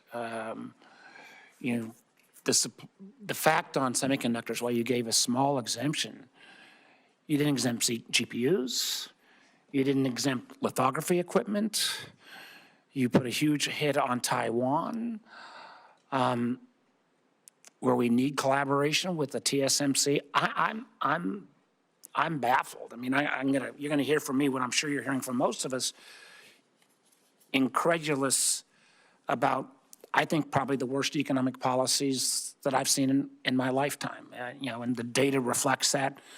You know, a global tariff of 10 to 50%, on almost every worldwide country. Although, I will note from my Republican colleagues, you'll be probably glad to know that Russia didn't get a tariff increase. Yeah, I believe that when all these global tariffs go into effect, I think most of them as of midnight tonight, tariff rate will be approximately 23%, highest since 1909. I believe that'll translate into the largest tax increase since 1968. We've seen the numbers of about $4,000 per family cost. Since Inauguration Day, more than $11 trillion has vanished from the market, and I will acknowledge that we got a little blip today, but I just talked to one of the senior folks in Wall Street, and he described today's market as a good day in hospice. I wouldn't use his name because, you know, there are no good days in hospice, but that's kind of how I feel. And again, I know you guys are supposed to know more than all of Wall Street, but you know, when every firm says, you know, we're going to see increased chance of recession, you know, and I've met you, Ambassador Greer, you know, I think you're a smart guy, but I don't think just because this is the way Donald Trump wants the world to be for the last 40 years that he can simply will it into happening. In my state, the Port of Virginia accounts for $124 billion in trade. That amounts to about 500,000 jobs. Those are all up for grabs now. We got 800,000 small businesses in Virginia. These tariffs are going to wallop them. I had last week a guy in from a local brewery in Alexandria. The owner's name is Bill. He's got a triple whammy. He gets his Pilsner from Canada. He gets his bottle caps from Mexico. He gets his kegs from Germany. So already, even in advance of these all kicking in at midnight tonight, he's laid off 10% of his staff. Even if the president flips on all this, he's not bringing folks back. I mean, candidly, I had another guy in from who makes bourbon and sells a lot to Canada. He thinks it'll be a cold day in hell before the Canadians start buying American bourbon again, simply because our trust relationship has been broken. So I guess the first question I want to give, I'm trying to figure out what would be a question that maybe folks haven't asked. Let me ask you on this one. Australia is one of our strongest allies. We have the AUKUS relationship which is key to their national security. It's key to our industrial base, so we can continue to build subs. Terribly important. Interesting thing with Australia is we have a free trade agreement with Australia. We don't have tariffs. We even have one of the few industrial countries, we have a trade surplus with Australia. So Ambassador Greer, can you explain to me how it helps America's national security or our trading balance when we have, and I loved your fancy Greek formula, which was basically bad math on steroids formula, how with a trade surplus, with this strong relationship, Australia got hit with a 10% tariff as well? Senator, Australia has the lowest rate available under the new program. They ban imports of American beef and pork. Ambassador, excuse me. There is a trade, we already have a free trade agreement.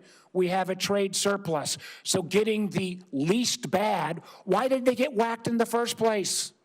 We're addressing the $1.2 trillion deficit, the largest in human history that President Biden left us with. We should be running up the score in Australia. Ambassador Greer, answer the question on Australia. We have a trade surplus with Australia. We have a free trade agreement. Why? They are an incredibly important national security partner. Why were they whacked with a tariff? Senator, despite the agreement, they ban our beef, they ban our pork, they're getting ready to impose measures on our digital companies. It's incredible. With your Greek letter formula, the fact that we have a trade surplus. We have a global tariff on everyone. We're trying to address the $1.2 trillion deficit that Biden left us with, I think that answer, sir, you're a much smarter person than that answer. The idea that we are going to whack friend and foe alike, and particularly friends, with this level is both, I think, insulting the Australians, undermines our national security, and frankly makes us not a good partner going forward. The lack of trust from friends and allies based upon this ridiculous policy that goes into full effect at midnight tonight is extraordinary. I go back to what the market believers believe today is happening. A good day in hospice. I'm afraid if we keep these tariffs in effect, we're looking like an economy that will be in hospice. Thank you, Mr. Chairman. Senator Daines. Mr. Chairman, thank you. Ambassador Greer, welcome to Capitol Hill. I share the President's determination to end these unfair trade practices, whether they are tariffs or non-tariff barriers. I hope we can avoid an all-out trade war. A trade war will mean higher prices for the American consumer, because I think we could do a little thought exercise at the moment. Who pays these high tariffs? In the short, medium term, it will be the consumer. It will be the consumer. And so I'm worried about the inflationary effect. I'm worried if there is a trade war, that we're going to have markets shutting down for American farmers, ranchers, and manufacturers. I'll give you an example of that here in a moment. But I'm encouraged because the President's announcement has gotten the attention of a lot of countries. I was encouraged to see Kevin Hassett this morning talking about negotiation occurring, looking at President Trump's latest posts on Truth Social, the fact that we've got Koreans now coming to the United States, literally dispatched to engage with us to lower these barriers, tariff and non-tariff, the Japanese, and some 70 countries now that want to come and work and address the issues of the barriers for American companies, American producers doing businesses in their countries, with 95% of the world's consumers outside the United States. Critically important. So this is very encouraging. I think that's in part why we're seeing the rebound today in the equity markets, because there's hope that these tariffs are a means and not solely an end. And if that's the case, I think we're on a really good path with this kind of tough position we're taking to actually solve some of these problems in barriers in trade that have been lingering for decades. And President Trump is taking bold leadership to address it, and I'm hoping for a good outcome. My hope is this is a sign of things to come, that these countries will offer major concessions and make historic trade deals with President Trump. Ambassador Greer, I encourage the administration, encourage you to use this opportunity to secure better terms with our partners, with our allies, to protect and grow American jobs, to grow access for our American farmers, our ranchers, our manufacturers, and American families. 3 weeks ago, I was in Hanoi and met with General Party Secretary Do Lam, the highest ranking official in Vietnam. And then I went to Beijing and met with high-ranking Chinese officials, including the Premier Li Qiang. I carried President Trump's America First message directly to these leaders. I spoke with Premier Li Qiang and demanded that China stop the flow of the fentanyl precursors into Mexico, the United States, and Canada. I raised concerns about developments related to the expiration of registrations for beef processing plants here in the United States and some non-science-based barriers which has impacted Montana and U.S. beef exports. I want to remind you that in 2017, I went to China. I carried some steaks from a Montana rancher, Fred Wacker of Miles City, Montana. We met with the premier. In fact, I had one of your predecessors, Rob Portman, then the senator from Ohio and a former USTR with me. I had Senator Barrasso with me, Senator Kennedy with me. And as a result of that meeting, 30 days later, they lifted a 14-year ban on U.S. beef imports into China. Let me talk about what that has meant so far. This is the largest beef export market in the world is now China. For U.S. producers of beef, in 2021, we shipped $1.6 billion of beef. Keep in mind, the 2017 number was $31 million. It was $2.1 billion in 22, $1.6 billion in 23, $1.6 billion in 24. But here's the concern. That's been shut off now in the last 3 weeks. March exports of beef to China, U.S. beef, declined 92%. So the valve is shut right now for U.S. beef producers. My question is, what can we do to hold China's commitment to U.S. beef and other ag imports, which are so critical right now for U.S. producers? Thank you, Senator, and you've always been a leader on this, and I appreciate that. China, of course, needs to take down their barriers. It's been a persistent challenge with them, and they like to use economic coercion, and they have their own method of doing things. But my hope would be is that they turn back on this course of action. I think President Trump is focused on making sure we have the right program in place, that we're dealing with partners who are going to be respectful and achieve reciprocity with us. And I think a lot of this is going to be up to the Chinese on how forward-leaning they want to be on having fair trade with us. I'm very sensitive to this issue in particular, and I want to make sure we open up beef markets other places too, so we don't have to be dependent on just one market. Yeah, well, Ambassador Greer, I'm encouraged by the negotiations that are going on as we speak with Japan, with Korea, with some 70 countries who want to now reduce their tariff and non-tariff barriers. This could be absolutely a monumental moment in trade for the United States, and Godspeed. Thank my colleague. Next is Senator Young. Good to have you here, Ambassador Greer, and let me just begin by commending you. You've been very accessible as we've tried to get some clarity on exactly trade policy and where we're headed and how we expect counterparties to move and all the rest. You returned my phone call immediately, and your team's been in touch with mine, and so just that speaks very well of you and the Trump administration, because this is creating some anxiety. This current tariff posture among some of my constituents. On balance, I would say most of my constituents are supportive, and they recognize that some turbulence might be required in order to end up in a better spot and reset trade relations. I think one of the things I'm hearing from constituents back home is that trade retaliation doesn't fall on everyone evenly.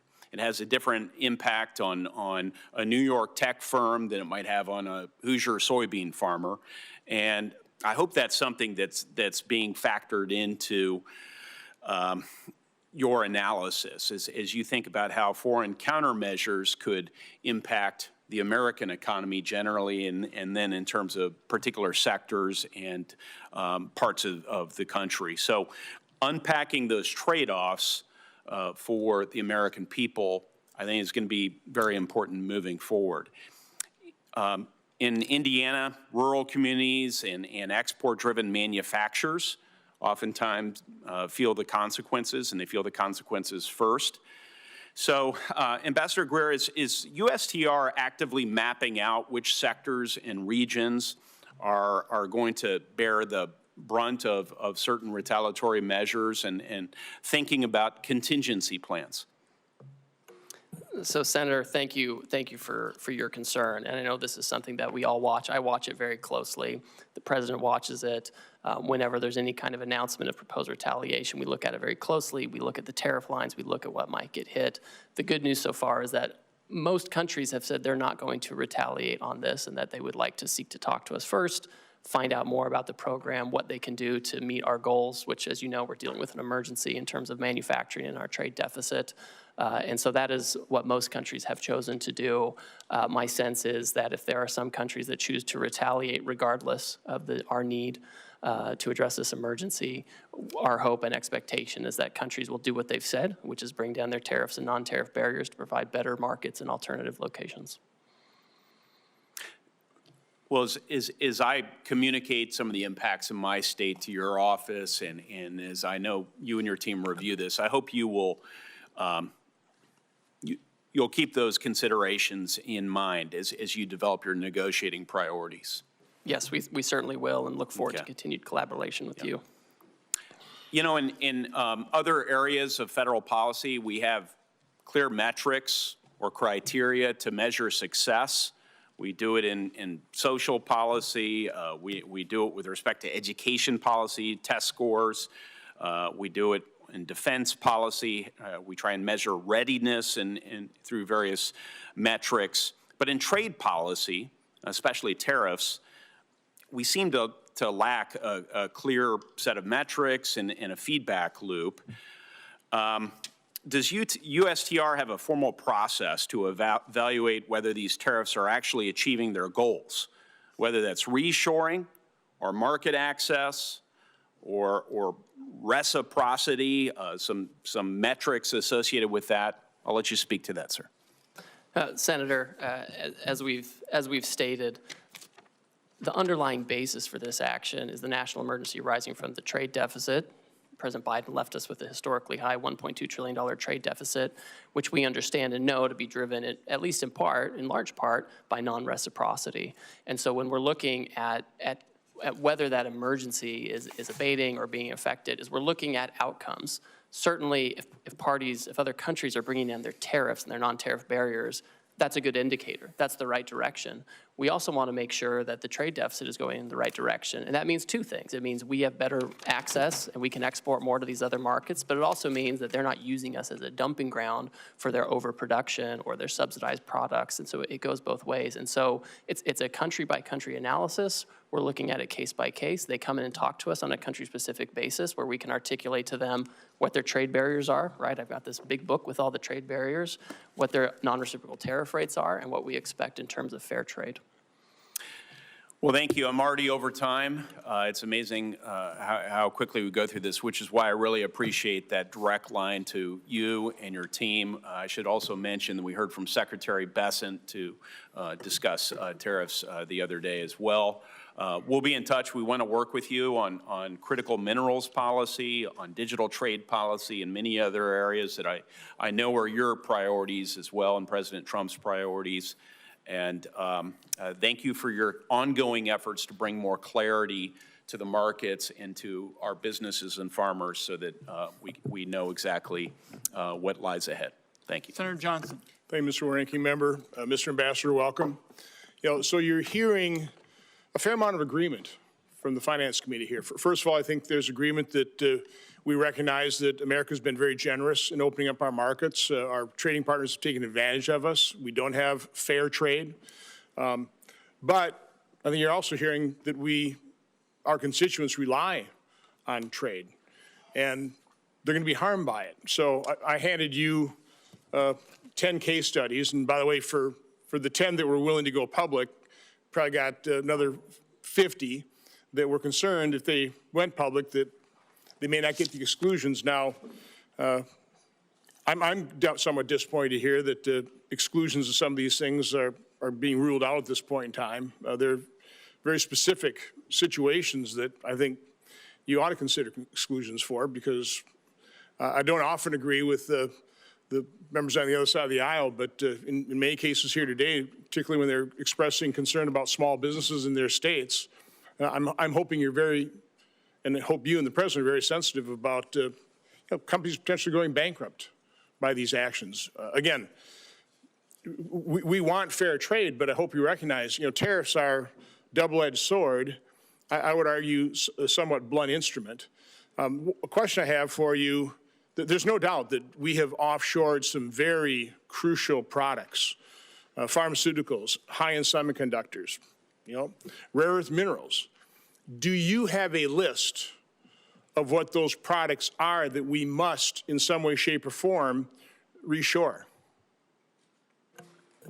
Thank you, Senator, and I appreciate the communication we've had, and I've received your letters, and we'll take a close look at those to make sure we're incorporating feedback as we develop the policy. You'll note in the action we took last week, there were certain sectors that we excluded from the tariff action because we think they need their own investigation and consideration, whether it comes to tariffs or other actions. This includes semiconductors, it includes pharmaceuticals like you're talking about, certain metals like copper, and also critical minerals. These are areas where we have to reshore. We need to be able to think about the best way to incentivize this. There are things we can do as the executive branch, and there are things that Congress can do, and especially with the tax bill coming up. I think these are the kinds of things where we need to create the right incentives. So you're not using tariffs with pharmaceuticals and semiconductors or rare earth minerals? So right now they're not subject to a tariff. Because you want them brought in here because they're crucial. There are other products that are also crucial that you are applying tariffs to. So we are doing investigations right now, and we're considering, with respect to pharmaceuticals and semiconductors, the president's been very clear about this. He said it several times, because tariffs are a tool that can be used to create incentives. What we can't have is the status quo. The status quo has not worked. Do you believe a trade deficit is just per se always bad? I think the situation, what we have, Senator, is a large and persistent trade deficit. In normal economic structures and normal markets, you would have a deficit one year that's, or a surplus one year. But what we have is a structural, persistent and growing deficit. And as a result, offshore some crucial Yes, products. That's a big part of it. Yes, but sir. Do you want to onshore, for example, very high labor content products when, by the way, we're pretty low unemployment rate. I mean, when I went to college, 5% was full employment. We're at 4.2. I've been in manufacturing since late 70s. You couldn't hire enough people in manufacturing back then. Situations even got worse. So I would argue that I'm far more concerned about our budget deficit of $2 trillion. And I realize the trade deficit, we have problems with that. But I think our bigger problem is we don't have enough workers. So are you factoring that into your calculation in terms of what you're actually trying to accomplish here? I mean, all for bringing back these crucial products so that we don't have national security issues with the things that we can't manufacture. But again, I don't want to bring back high labor content. Now I want to diversify our supply chain. It's bad to have that all in China, as we saw certainly with PPE, but a diversified supply chain around the world, because I think trade is a win-win situation. It should be. What are your comments on that? So I think when it comes to workers, so first of all, we have about 2 million discouraged workers, right? And these are folks who should come off the sidelines for sure. I think the factories that are being built and will be built in the United States will leverage both automation and workers, right? I don't think we're going to have lots of, it's not the kind of labor that's done in some of these other countries. I think our folks are innovative, and the newest factories use a lot of automation, but also workers and people who make the products that the industrial robots that contribute to that automation. But I mean, I think we need to be in a situation where we have production here, right? We need to think not just in terms of quarterly earnings, but in the next century, and how do we set up the American economy now? How do we deal with the emergency now to make sure we can produce far into the future? Again, I would ask that these case studies be entered in the record. And I just really ask you and the President, focus on the products we actually need as opposed to using this broad instrument. There's going to be an awful lot of collateral damage. People are already feeling that pain, so I hope you're sensitive to that. Thank you. Without objection, and Senator Tillis is next. Thank you, Mr. Chairman. Ambassador Greer, thank you for being here. Back in the 90s, I was in management consulting, and there was a new platform that came out that promised to transform the business industry, ERP. Some of the early attempts at implementing the system proposed an a la prima approach. Let's do it all at once. Let's change the plumbing out. Let's get it all in, get it done, rip the Band-Aid off. It proved to be hugely unsuccessful. There were a lot of very visible projects, and the industry decided there needed to be a methodical sort of prioritization of what parts of the business needed to perform better sooner, and how do you layer onto that a comprehensive strategy. It looks like we've got a novel approach here in terms of an a la prima approach. I'm not a trade expert, and I'm not going to question it at this point.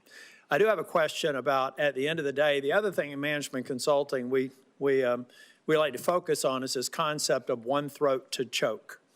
In other words, when you're finally taking a look at a strategy, someone has to own it, and you can't say that it's the president or the vice president. So my first question to you, in this scenario, the decision maker who decided the a la prima approach, who has obviously had to have spent time anticipating what we saw in the markets and some of the pushback, I'm assuming this all got gamed out because it's a novel approach, it needed to be thought out. Whose throat do I get to choke if this proves to be wrong? Well, Senator, you can certainly always talk to me, but are you at the tip of the spear? Well, I'm at the tip of the spear for certainly. Did you propose the a la prima approach? So first of all, I would push back, Senator, just a little bit on this. For now, we've excluded pharmaceuticals and semiconductors to take a different kind of approach. So let's get and we've excluded USMCA. Section 232 and 301, we know particularly Section 232 is still on aluminum. Section 301 is Chinese imports, where there's no other provider. I overheard you say that maybe, or I thought I heard you say in response to another question, that for the near term there won't be any exclusions. Is that true of China, where they have said the U.S. is unilaterally bullying and completely groundless and they're going to fight to the end? Are the 232 and 301 tariffs exclusions on the shelves until we get to a reasonable agreement with China? I'm just trying to answer a question that I have several people in North Carolina asking. So the president, again, is the final decision maker on all of these things, and he has directed that there not be exclusions or There will not be any exclusions on steel, aluminum, or any products that are only manufactured in China for the foreseeable future until China determines what the end is, because they said they're going to fight to the end. Again, I'm just trying to communicate questions that I've asked, so there will be no exclusions. Yes. I won't waste your time asking for them. That's the main reason I wanted to ask the question. So again, I'm just trying to get my head around the logic of an a la prima approach, and I'm waiting to be, I'm waiting to see it be successful. But it just seems like we've decided to begin a trade war on all fronts, and that's okay if the person who thought this through has an answer for why you go after partners that we have a very long storied relationship with. Maybe we give some developing countries a break because we're trying to actually get their economies functioning, make them look to the West versus to Chinese investment. So it just seems like I'm getting my head around the a la prima approach. I'm not condemning it because I'm not a trade expert, but I still, at some point, and I understand that you are the trade rep, so if you own this decision, then I'll look to you to figure out if we're going to be successful. If you don't own the decision, I'm just trying to figure out whose throat I get to choke if it's wrong, and who I put up on a platform and thank them for the novel approach that was successful if they're right. But here's what I'm really worried. I'm not going to ask any more questions. I'm just going to tell you, every time we talk about people having patience, we need to understand that the founding fathers made damn sure that that patience was never more than about 14 months, really. Everything that we need to do to know what the political environment is going to be about next year, it's going to be done by February of next year. So in your mind, do you believe that over the course of the next 14 months, we're going to have a level of certainty, and the people in the trailer park that I grew up in who are going to bear the brunt of some of these short-term cost increases, maybe some job displacement for a period of time, how are they going to be feeling Groundhog Day 2027 or 2026? Do we feel like the majority of this will be resolved and I'll be able to thank whoever thought that the alla prima approach was a good idea? Because that's about the timeline we've got to work with. Well, Senator, these people who voted for the president, is the same situation I grew up in, you know that. I agree, but let me just finish here because I don't want to get in the way of my colleagues. Yes. I'll be 65 in August. Every day, 11,400 people celebrate their 65th birthday. That's 4 million a year. So there, let's say from 60 to 65, people looking at their 401k statements. They did vote for President Trump. They voted for me. I hope that they will again in both cases. Well, maybe not the president, but I intend to run for re-election. I'm just trying to figure out if they're going to feel good about this, because a long-term play in American politics and a long-term play in American policy, public policy formation, is about 12 months from the beginning of an administration. I wish you well, but I am skeptical. Thank you. Senator Smith. Thank you, Senator Crapo, and welcome, Ambassador Greer. So it seems to me that President Trump has started a big trade war, and the war is with everyone on multiple fronts, with allies as well as adversaries. I think this is a little bit of what Senator Tillis was getting at. It feels really indiscriminate and chaotic, and apparently we're still just in the early days of this. And I just need to tell you that Minnesotans are freaked out. Farmers who are experiencing, you and I have talked about this, one of the worst farm economies in the last 25 years are looking at lower prices and higher input costs. Minnesotans who work on the Iron Range, which is the source of 80% of the iron ore that goes into American-made steel, they want fair trade. They want us to stand up to illegal steel dumping, but like 500 of them have been laid off because the demand for American cars has been slumping. I mean, I could go on in every sector. Consumers are freaked out. This looks like a giant sales tax to them. Retirement stock market plummeting, and it's very hard for people to understand what is going on here. So what I want to do is to get an understanding from you of what you see as the goals of this war that we're in, because at various times it's been described as goals to raise revenue, to stop fentanyl trafficking, close trade deficits. So is the goal here to raise revenue for the federal treasury? Senator, this is not a trade war. We have, most countries have said they're not going to retaliate. We have an underlying emergency. The goal of this, of the trade deficit, where President Biden left us with a $1.2 trillion trade deficit, and the goal is to address that, and the offshoring that led to that, and the non-reciprocal treatment that led to that. That's the goal. Certainly there's a tariff revenue effect. If the countries do not do this, then they will be subject to the tariff, and we'll have a tariff on foreign goods instead of American-made goods. So, okay, so if the goal is to close trade deficits, then that would mean that the tariffs are a negotiating tool here. Is that right? Is that how you see it? So the or are you tariff. trying to use them to? Well, it can go both ways, Senator. So on the first, we've talked a lot about negotiations because a lot of these countries, they have closed off markets to our exports in unfair ways. They've done it for decades, and nothing has persuaded them. Sitting down, talking nicely hasn't persuaded them. But if you were trying to, so I'm all for fair trade. And I'm all for the idea that if somebody is not trading fairly with us, if they're not giving us fair markets, then we need to have a strategy to go after that. But yet this is a blanket approach.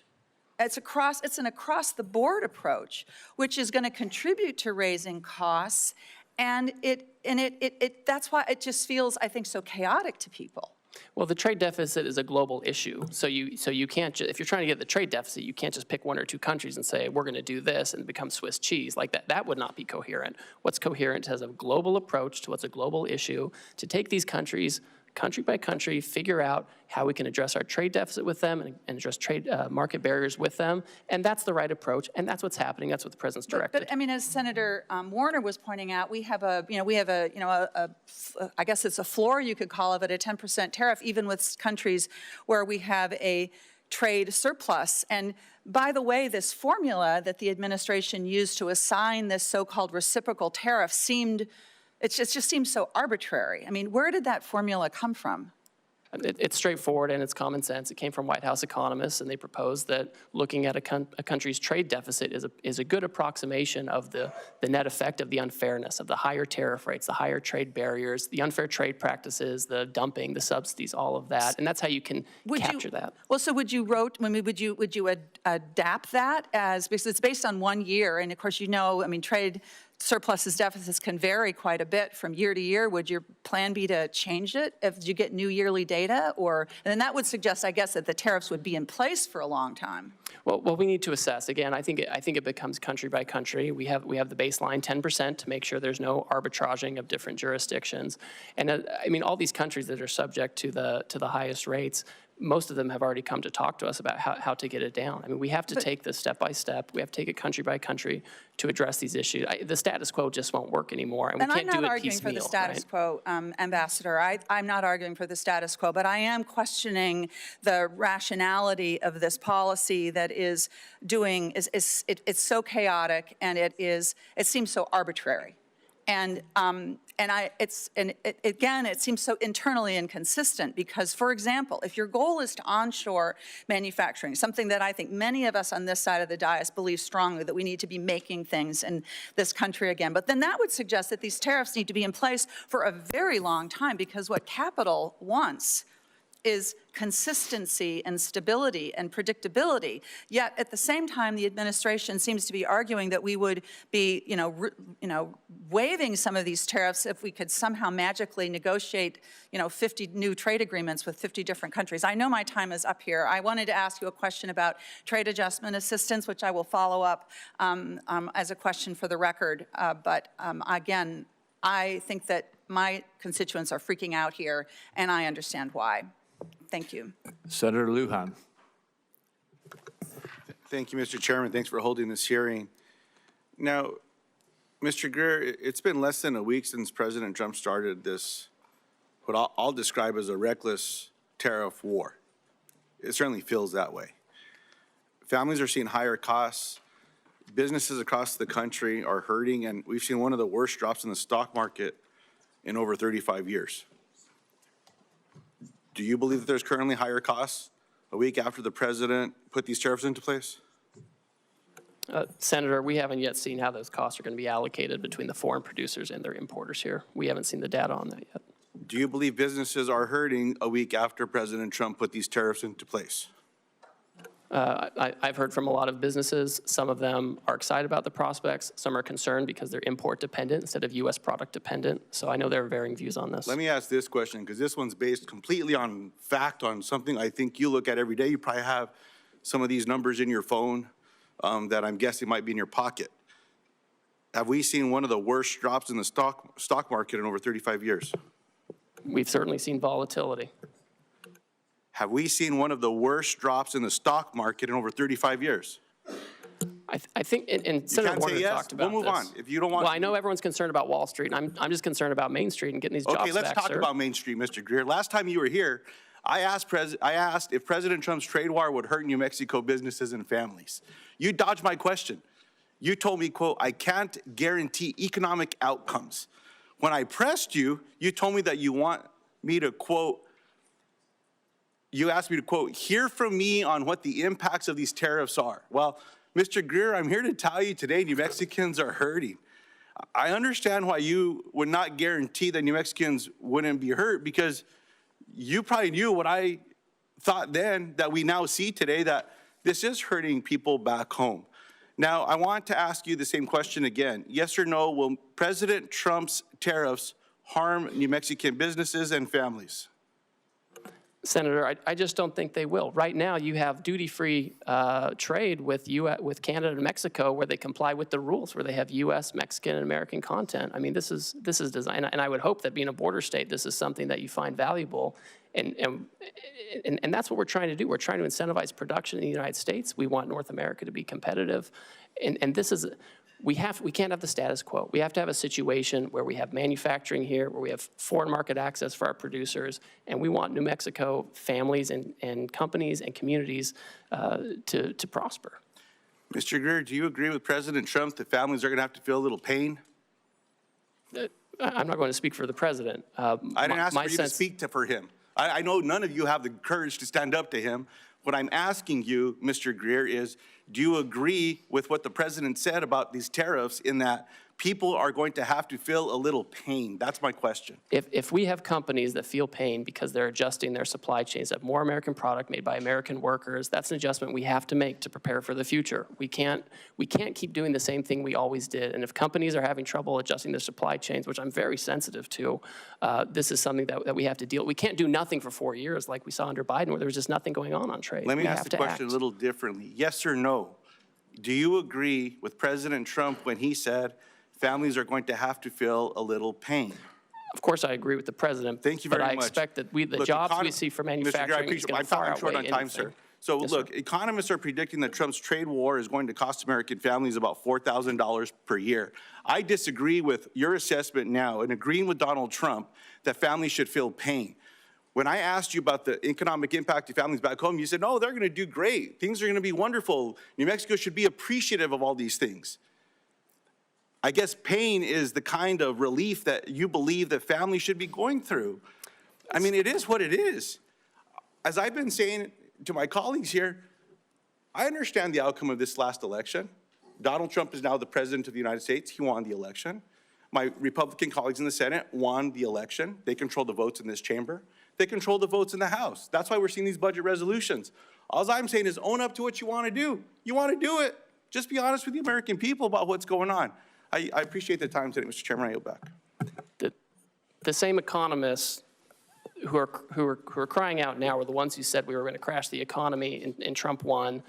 We put tariffs on China, and real median household income went up for Americans by $7,000. Inflation went down, unemployment went down. So we have history showing that we know how to use this. Mr. Chairman, since Mr. Greer went on, I will just follow up again. Then help explain the pain that people are feeling today with your assessment of what Donald Trump said, that families should feel some pain. That's all okay with you all? Senator, we're not going to be in a situation where we keep allowing Wall Street to run the economy. And as we're making that transition, companies you know what, Mr. Greer, will need to adjust. Go spend a little time at the grocery store talking to some of my constituents back home. I'll take you around. We'll walk around. We're not going to give anyone a heads up. You just go do it. And let's see what the regular folks back home are doing, including the people that come and talk to me that say they voted for this president. This is not what they stand up for. Farmers and ranchers are getting the short end of the stick from USDA, where these grants are being cut, and they say, oh, no, it's because we don't want to give people food. Baloney. You're cutting the lifeline for these farmers and ranchers as well, in addition to what's happening with these inputs with tariffs. Look, you all are a lot smarter than I. I'm just a regular person back home. I'm one of them. Senator Warnock. That's the difference between you and I, sir. Senator Warnock. Thank you very much, Brother Chair. Since President Trump announced his tariffs last week, the stock market has dropped more than 10%. We've talked about that. I'm more concerned about the impact on ordinary people. This for me is a regressive tax. It's a tax on families who are already dealing with increasing costs and are trying to figure out how to make their lives work. I heard you say, Mr. Greer, that you don't think this is that we're in a trade war, and you know, I respect your expertise on trade, but tomorrow the Trump administration will implement its reciprocal tariffs, which means businesses and families have had less than 1 week to plan for the largest tax increase in more than 50 years. So we are escalating, and so we can go back and forth about whether we think it's a trade war. I'm focused on how this is impacting families. Normally when tariffs are being discussed, businesses and industries have time to plan. And the government often provides an orderly and clear process for American companies to apply for exclusions from tariffs when it's not possible for them to sell a product without importing parts or all of it because no one manufactures it here. We all know uncertainty is the worst thing for business. I'm hearing this from farmers. I'm hearing it from folks in the manufacturing sector. So I hope we can provide some certainty. What should a multinational retailer do about their products made only overseas or that contain parts only made overseas? We're seeing this in our automotive sector in Georgia. Should they just raise their prices on families to account for the new tax, or is there a process for that company to reach out to the White House for an exclusion? So Senator Warnock, the Section 232 on autos is a Commerce Department action. One thing they've done is they have said that they would be willing to give some kind of a credit for U.S. content in parts and components, and they can approach the Commerce Department about this. It's not a decision I'm making, but I know that this is one alternative. You know, I'm mindful, you know, when I hear this, obviously we're sensitive to these dynamics, but it just reminds me that we lost 5 million manufacturing jobs over the last 20 years, and that's part of the reason why we're in this situation now, and we just have to bring those back. So it's important to bring them back now before the situation gets worse. But the question is, what do they do? Do they pass that price on to consumers? Well, what we've seen is Ford and GM, for example, have announced actually that they're giving discounts. That was the big news last week. Last Thursday, they'd be giving discounts going forward. These companies often are going to figure out how they allocate costs among themselves, and it rarely gets down to the consumer in one-for-one basis. So the company might figure it out, I think, Well, they can approach the Commerce Department to talk about the credits. Let me go smaller. Last week, my office met with Angela Hawkins.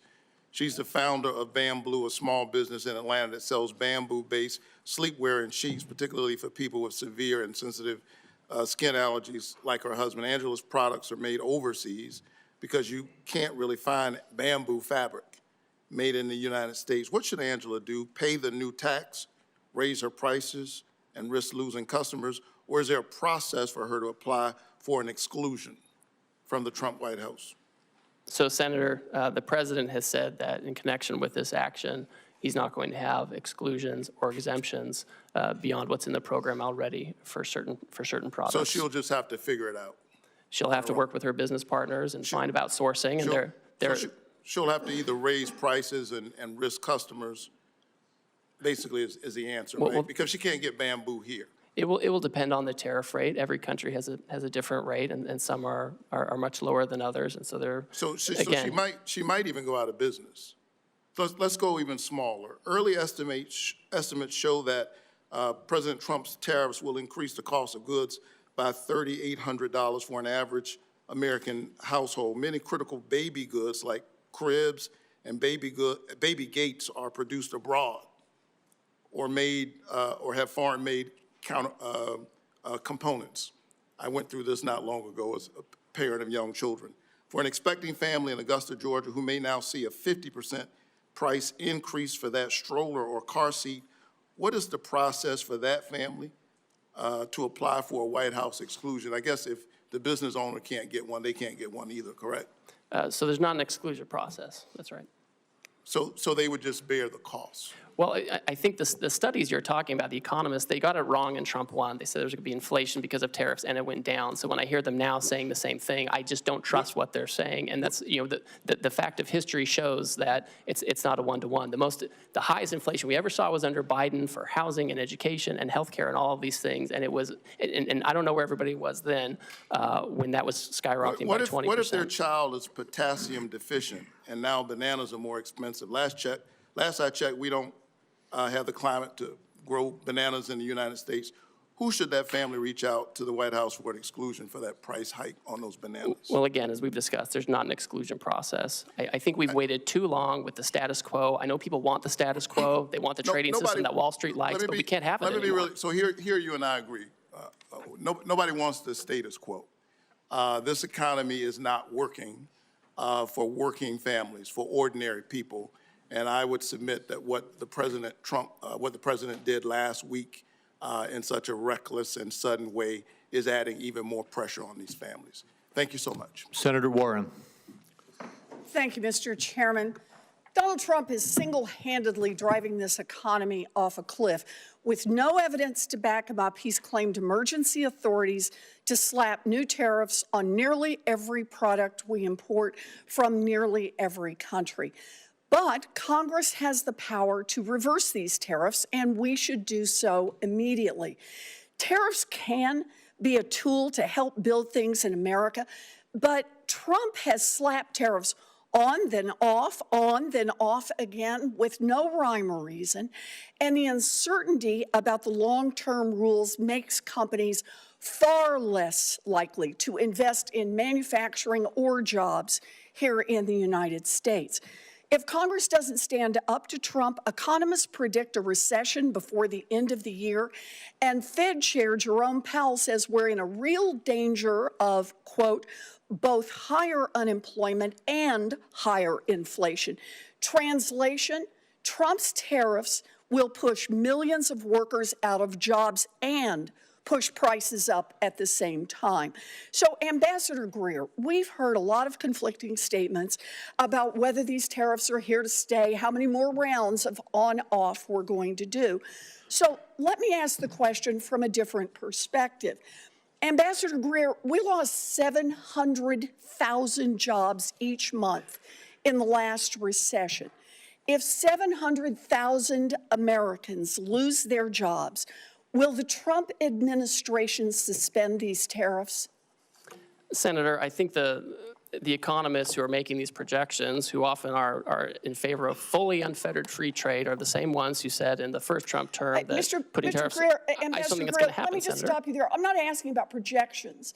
I'm asking if the numbers show that 700,000 people have lost their jobs because of these new tariffs that Trump has slapped on.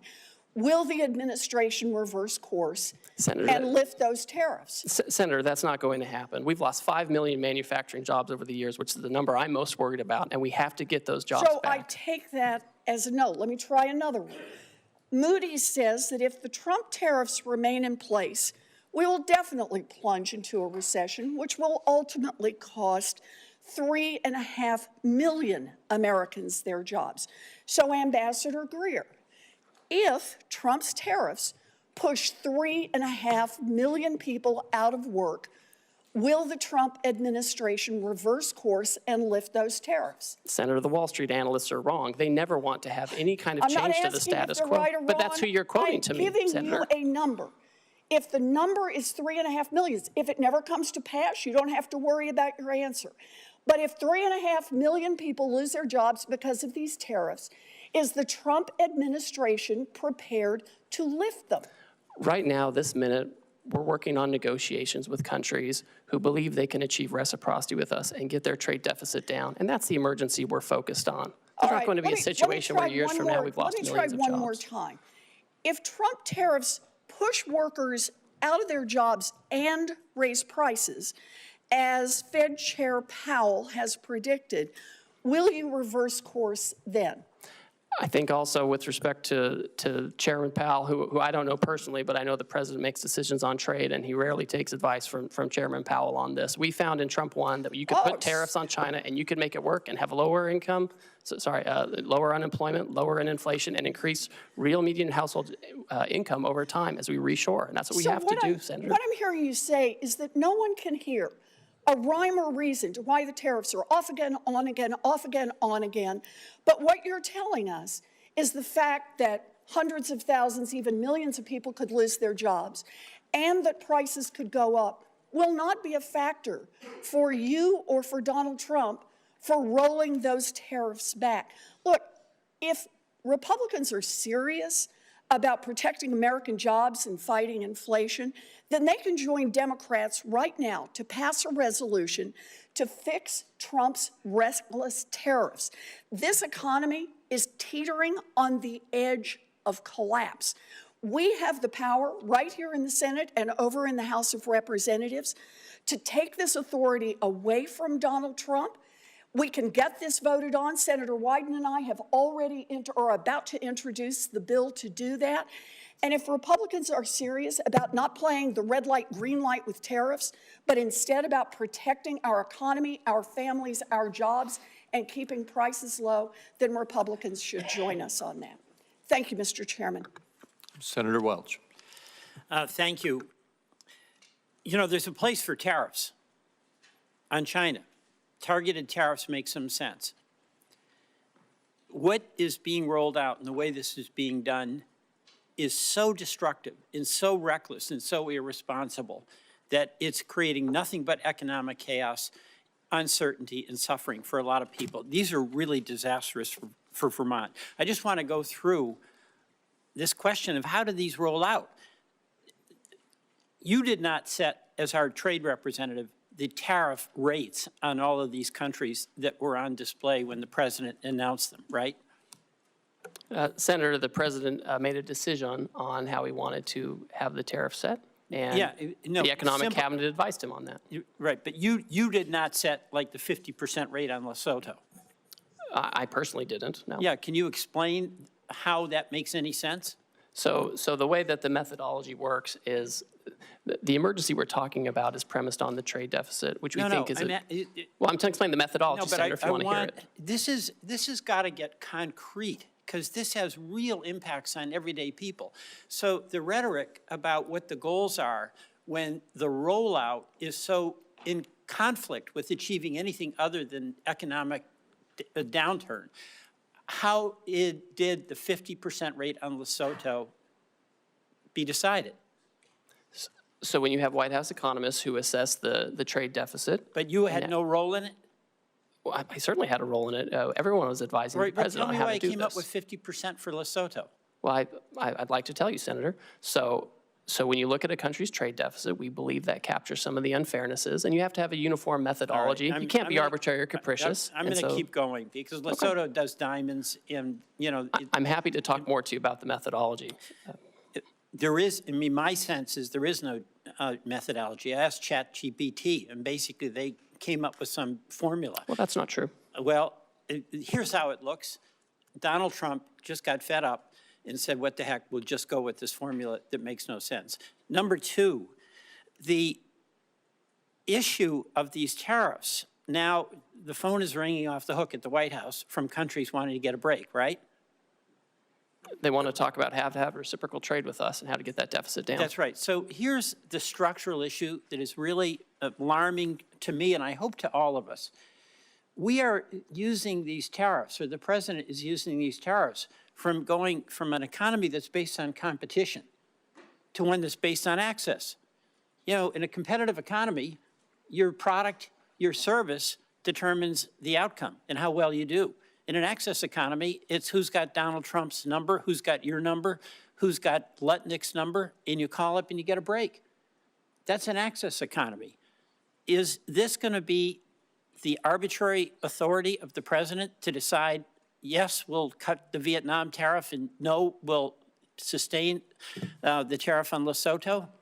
The way this works, Senator, is we have longstanding relationships with trade officials in these foreign countries, and they work with our staff, our career staff, and they develop, if someone comes to us with an offer, we review it, we analyze it, and we present it to the president. They're calling the president. I mean, you've got Donald Trump as president basically picking and choosing winners and losers, and who knows on what basis. That's not a trade regime that anybody can count on. That's something they can game if they know you, they know Lutnick, they know Donald Trump. You know, that I think was what Senator Warnock was asking about. We've got farmers on the border with Canada. They get their grain. It's going to be 25% hit. We've got consumers whose electricity bills are going up because of retaliation from Canada. Can they make a call to you, to Howard Lutnick, to the president, and ask for relief? Well, we certainly talk to all kinds of constituents. We talk to labor unions, we talk to civil society, we talk to business. I would say with Canada and Mexico, they receive duty-free treatment for things that follow the rules of USMCA. If they bring in Chinese content and send it down, they won't get a break. Let me tell you the frustration I have. There is a place for targeted tariffs to help us and also to push back on unfair trade practices. I support that. That's not what this is. This is utter chaos, arbitrary and willful on the part of the president that is setting up a dynamic where he picks winners and losers rather than companies compete to do the best they can and have the benefit of good work and a good product. Mr. Chairman, I yield back. Thank you. Senator Barrasso. Thank you, Mr. Chairman. Appreciate you being here to answer questions. I'm concerned from Wyoming and for workers across the country. I'm worried that foreign competitors continue to use unfair trade practices against the United States, against our workers, against our producers. These practices threaten our economic security, our prosperity. We want a safe and prosperous nation. Workers in my home state and across the country are paying the price. So can you just talk a little bit about how you determine if foreign trade and economic practices constitute an emergency for our country. And I just heard our previous speaker talk about asking ChatGPT. I'm not going to do that. I'm going to ask you, how is it that we determine if foreign trade and economic practices constitute an emergency for our country? Thank you, Senator. In the first instance, when the president declares an emergency, he has to consider where there is, the conditions that may impact national and economic security. And so for him, he took a look at our trade deficit, which was the largest in human history under President Biden, 1.2 trillion. And we looked at what the effect of that was. And it includes loss of 5 million manufacturing jobs, loss of 90,000 factories, loss of competitiveness with China in advanced technology. And then we looked at what are some of the causes of the trade deficit. And certainly there's currency manipulation, there's other currency factors, but also non-reciprocity in trade, barriers overseas, whether tariffs or non-tariff barriers that keep us out, unfair trading practices like dumping and other things that push things into our market, or subsidies, or state-directed economies. And so those are the things we look at. And then when you move to the countries, obviously it's common sense to have a baseline to make sure there's no cheating and that we can get at the deficit broadly based, and then to have a higher rate for those who have who pose the biggest challenges in terms of the trade deficit and unfair practices. Thanks. Could I ask you about nuclear fuel? And, for decades, America led the world in uranium production. Today, there's virtually no commercial enrichment capacity. We're dangerously dependent on imports from other countries. Congress took a strong stand by banning Russian uranium imports. We're now seeing a troubling shift with increased uranium imports coming from China. And we think it's the uranium from Russia going to China, which they then sell to the United States. So we've simply replaced one adversary with another. This poses to me a serious threat to our national security, to our energy independence. Wyoming has the resources and the workforce to revive American uranium production. But what we know is that subsidized foreign uranium from China and from Russia threatens to undermine our domestic industry. Well, you're going to support efforts to end uranium imports from China as we continue to try to build our U.S. nuclear supply. Senator, I'm happy to talk to you about that and the best way to implement that kind of action. Great. Market access for Wyoming beef. Our ranchers are seeing what you recently did, what the president has recently done, and say it's about time. I know you heard a lot about market access today. Just specifically discuss market access for American beef. It's our #1 cash crop in Wyoming. Our ranchers produce some of the highest quality beef in the world, yet our beef faces significant barriers in key foreign markets.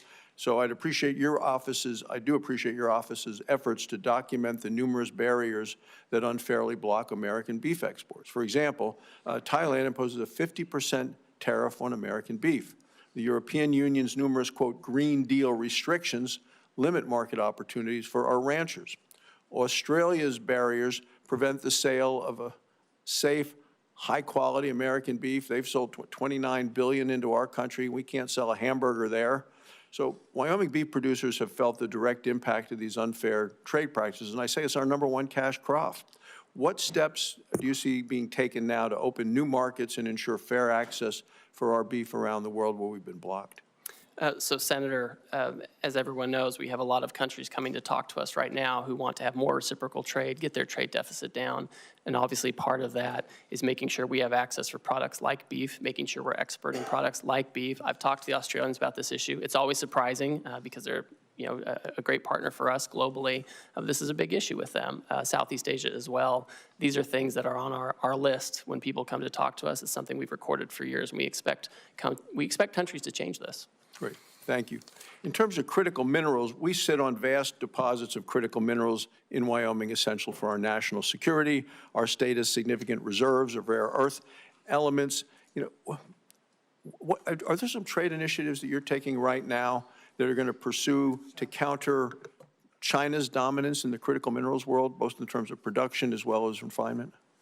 Yes, well, I know, for example, this is at the Commerce Department, but I know they're considering whether they need to take some kind of an action and looking into potential Section 232 investigation of critical minerals to know, how we can get that here, how we can get processing here in our near abroad, how to make sure we're not dependent on China for those things. Thank you. Thank you, Mr. Chairman. Senator Blackburn.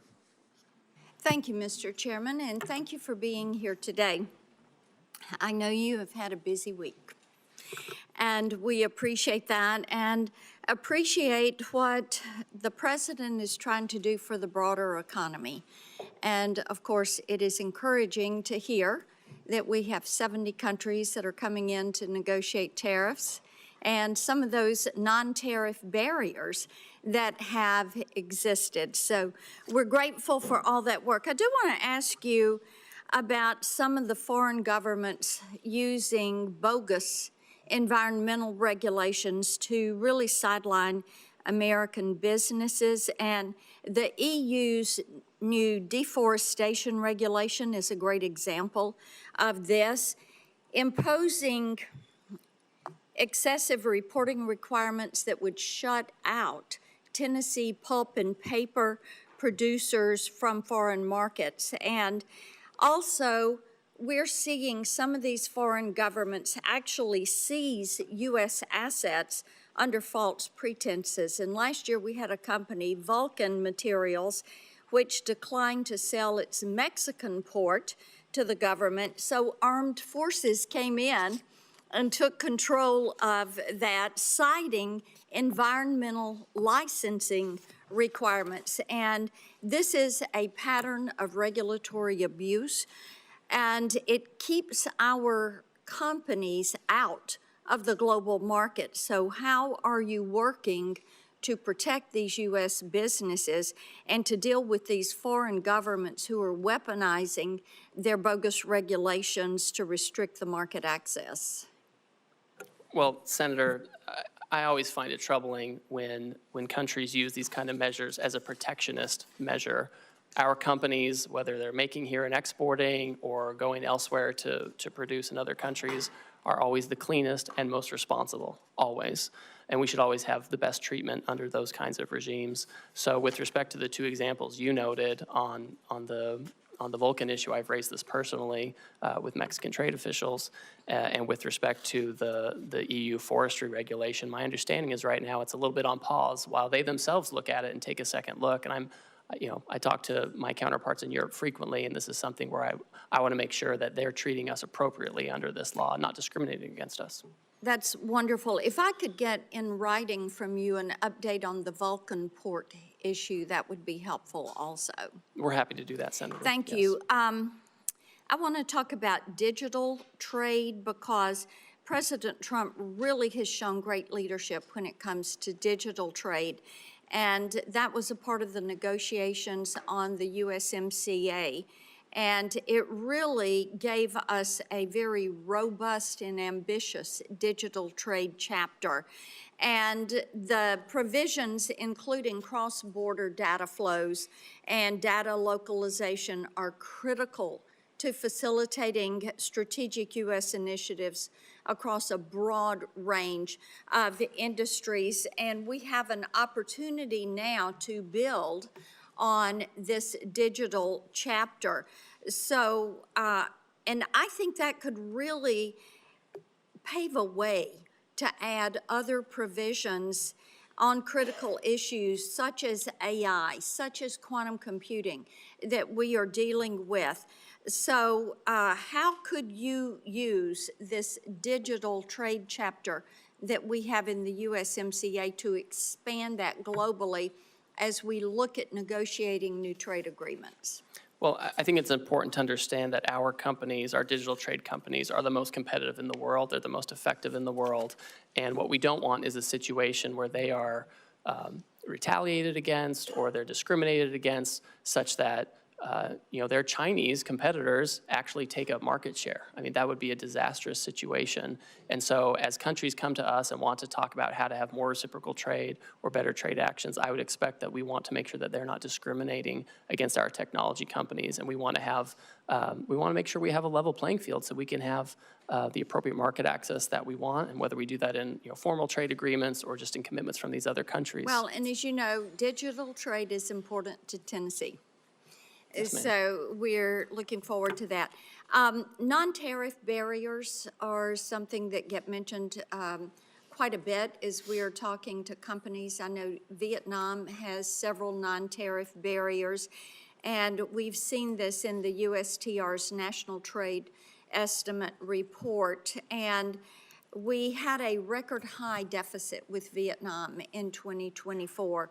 And in part, that's because Chinese companies are using Vietnam to transship. So will you work to ensure that any possible deal with Vietnam, because I know they've been first to the table to try to negotiate for a zero tariff, but we want to make certain that whatever is done includes provisions that will not allow China to reap the benefits of working with and shipping through Vietnam? I agree with you 100%, Senator, whether it's Vietnam or others. If they think they're going to have some kind of different rate, it can't be one that gives preference to a third country like China, where they can just take advantage of it or use it to circumvent what we're trying to do. I agree with you 100% on this point. Well, thank you for that. Thank you, Mr. Chairman. Thank you, Senator Sanders. Thank you, Mr. Chairman. Mr. Greer, thanks for being here, and I enjoyed our conversation in the office last month. Let me begin by saying, as I suspect you know, that I am not a great fan of unfettered free trade. I helped lead the effort when I was in the House against NAFTA and against permanent normal trade relations with China. I will never forget a visit that I made to the Macadillo area in Mexico, where I saw brand new factories and literally Mexican workers living in cardboard boxes. And the result, of course, was the loss of hundreds of thousands of jobs, good-paying jobs in this country, transferring them to Mexico where people work for horrendous wages. That is the type of trade policy which I detest. But I want to move to an area to talk about the legal basis of what President Trump has done. President Trump said, Mr. Greer, that he had no choice in terms of Canada, and I live 50 miles away from the Canadian border.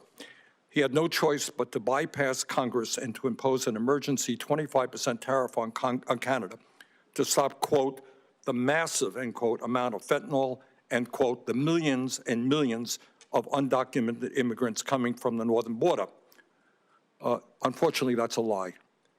The truth is that the U.S. Customs and Border Protection reported just 43 pounds of fentanyl were seized at the Canadian border last year, representing just 0.2% of the total. Now, we could agree that 1 pound of fentanyl is too much. But if 0.2% constitutes an emergency, my guess is illegal drugs are coming in from every country in the world. And that gives the President of the United States incredible power to determine tariffs. Further, he said he talked about millions and millions of undocumented immigrants coming from Canada. In fact, last year there were 24,000 people, not millions and millions. First question, really, we can argue about tariffs, but why does the President have to lie all of the time in order to make his point? So, Senator, I would just refute that when the President is talking about the nature of the emergency we have. I mean, Can you talk a little bit closer into the mic, please? Certainly. Senator, I would just say, I think you need to look at what the President issued in terms of the order for the legal basis for what we're doing, right? I mean, the President very rightly hit on this issue of fentanyl migration coming from northern and southern borders, and it's a real emergency.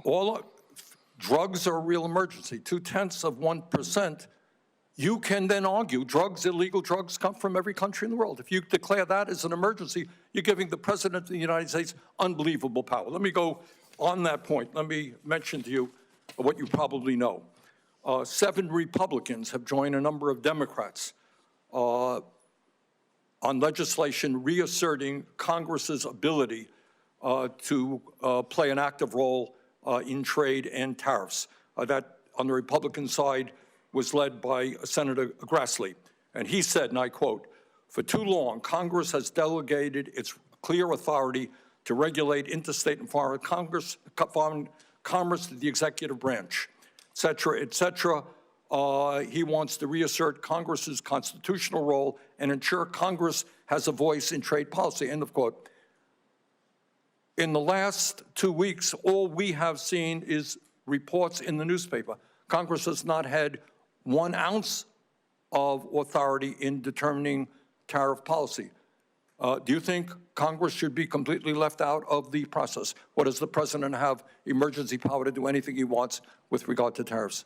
Senator, my staff has had over 200 meetings with congressional offices in the past 2 months to consult. The President's been very transparent about what he wants to do on tariffs. Congress delegated a law to him to take this action. Mr. Greer, you can have all the meetings you want. You and I had a nice meeting.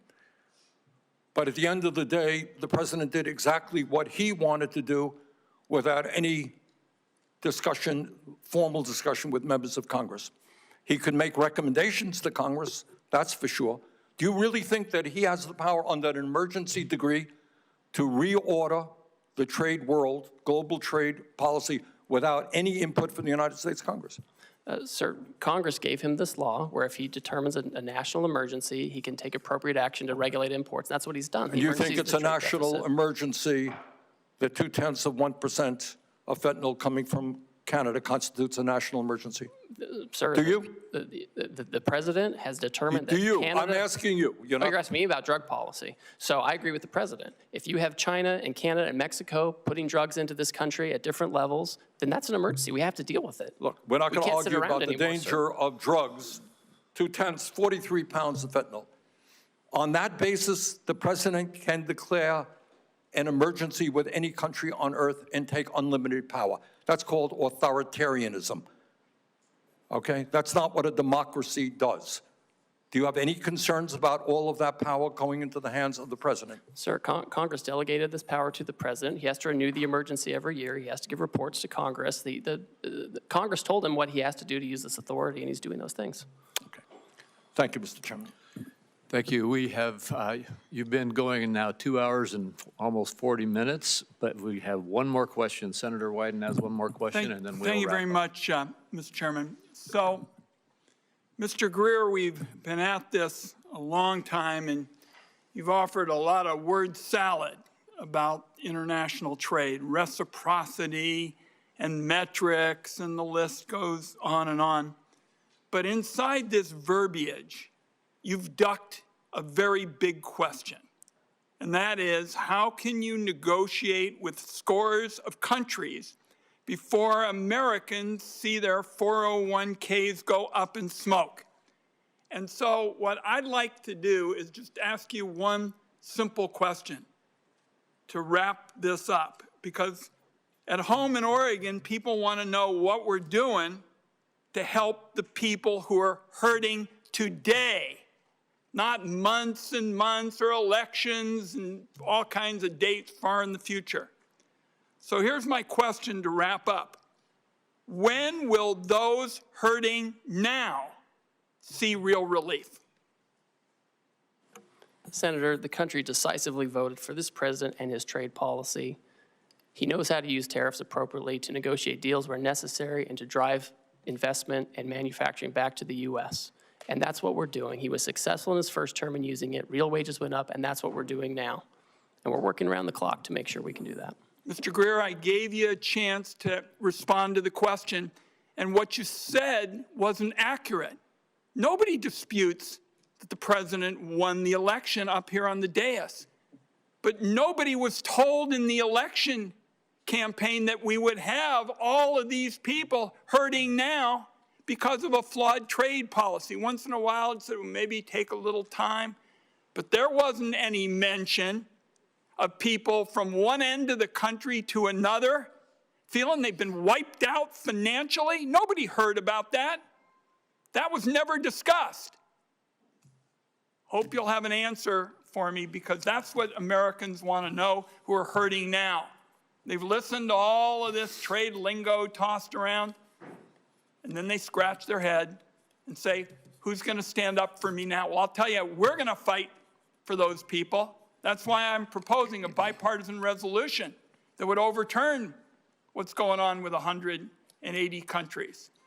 We'll keep the record open for a few days, but what I'd like to know is what the timetable is for helping people who are hurting right now, because I haven't heard anything on that point. Thank you, Mr. Chairman. Thank you, Senator Wyden. And we are now at the conclusion of the questions.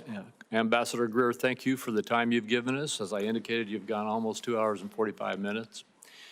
And I think you have been very clear about what the president's intentions are and how you expect this to roll out. The questions for the record deadline is Tuesday, April 15th for members of the Senate. And with that, this hearing is adjourned.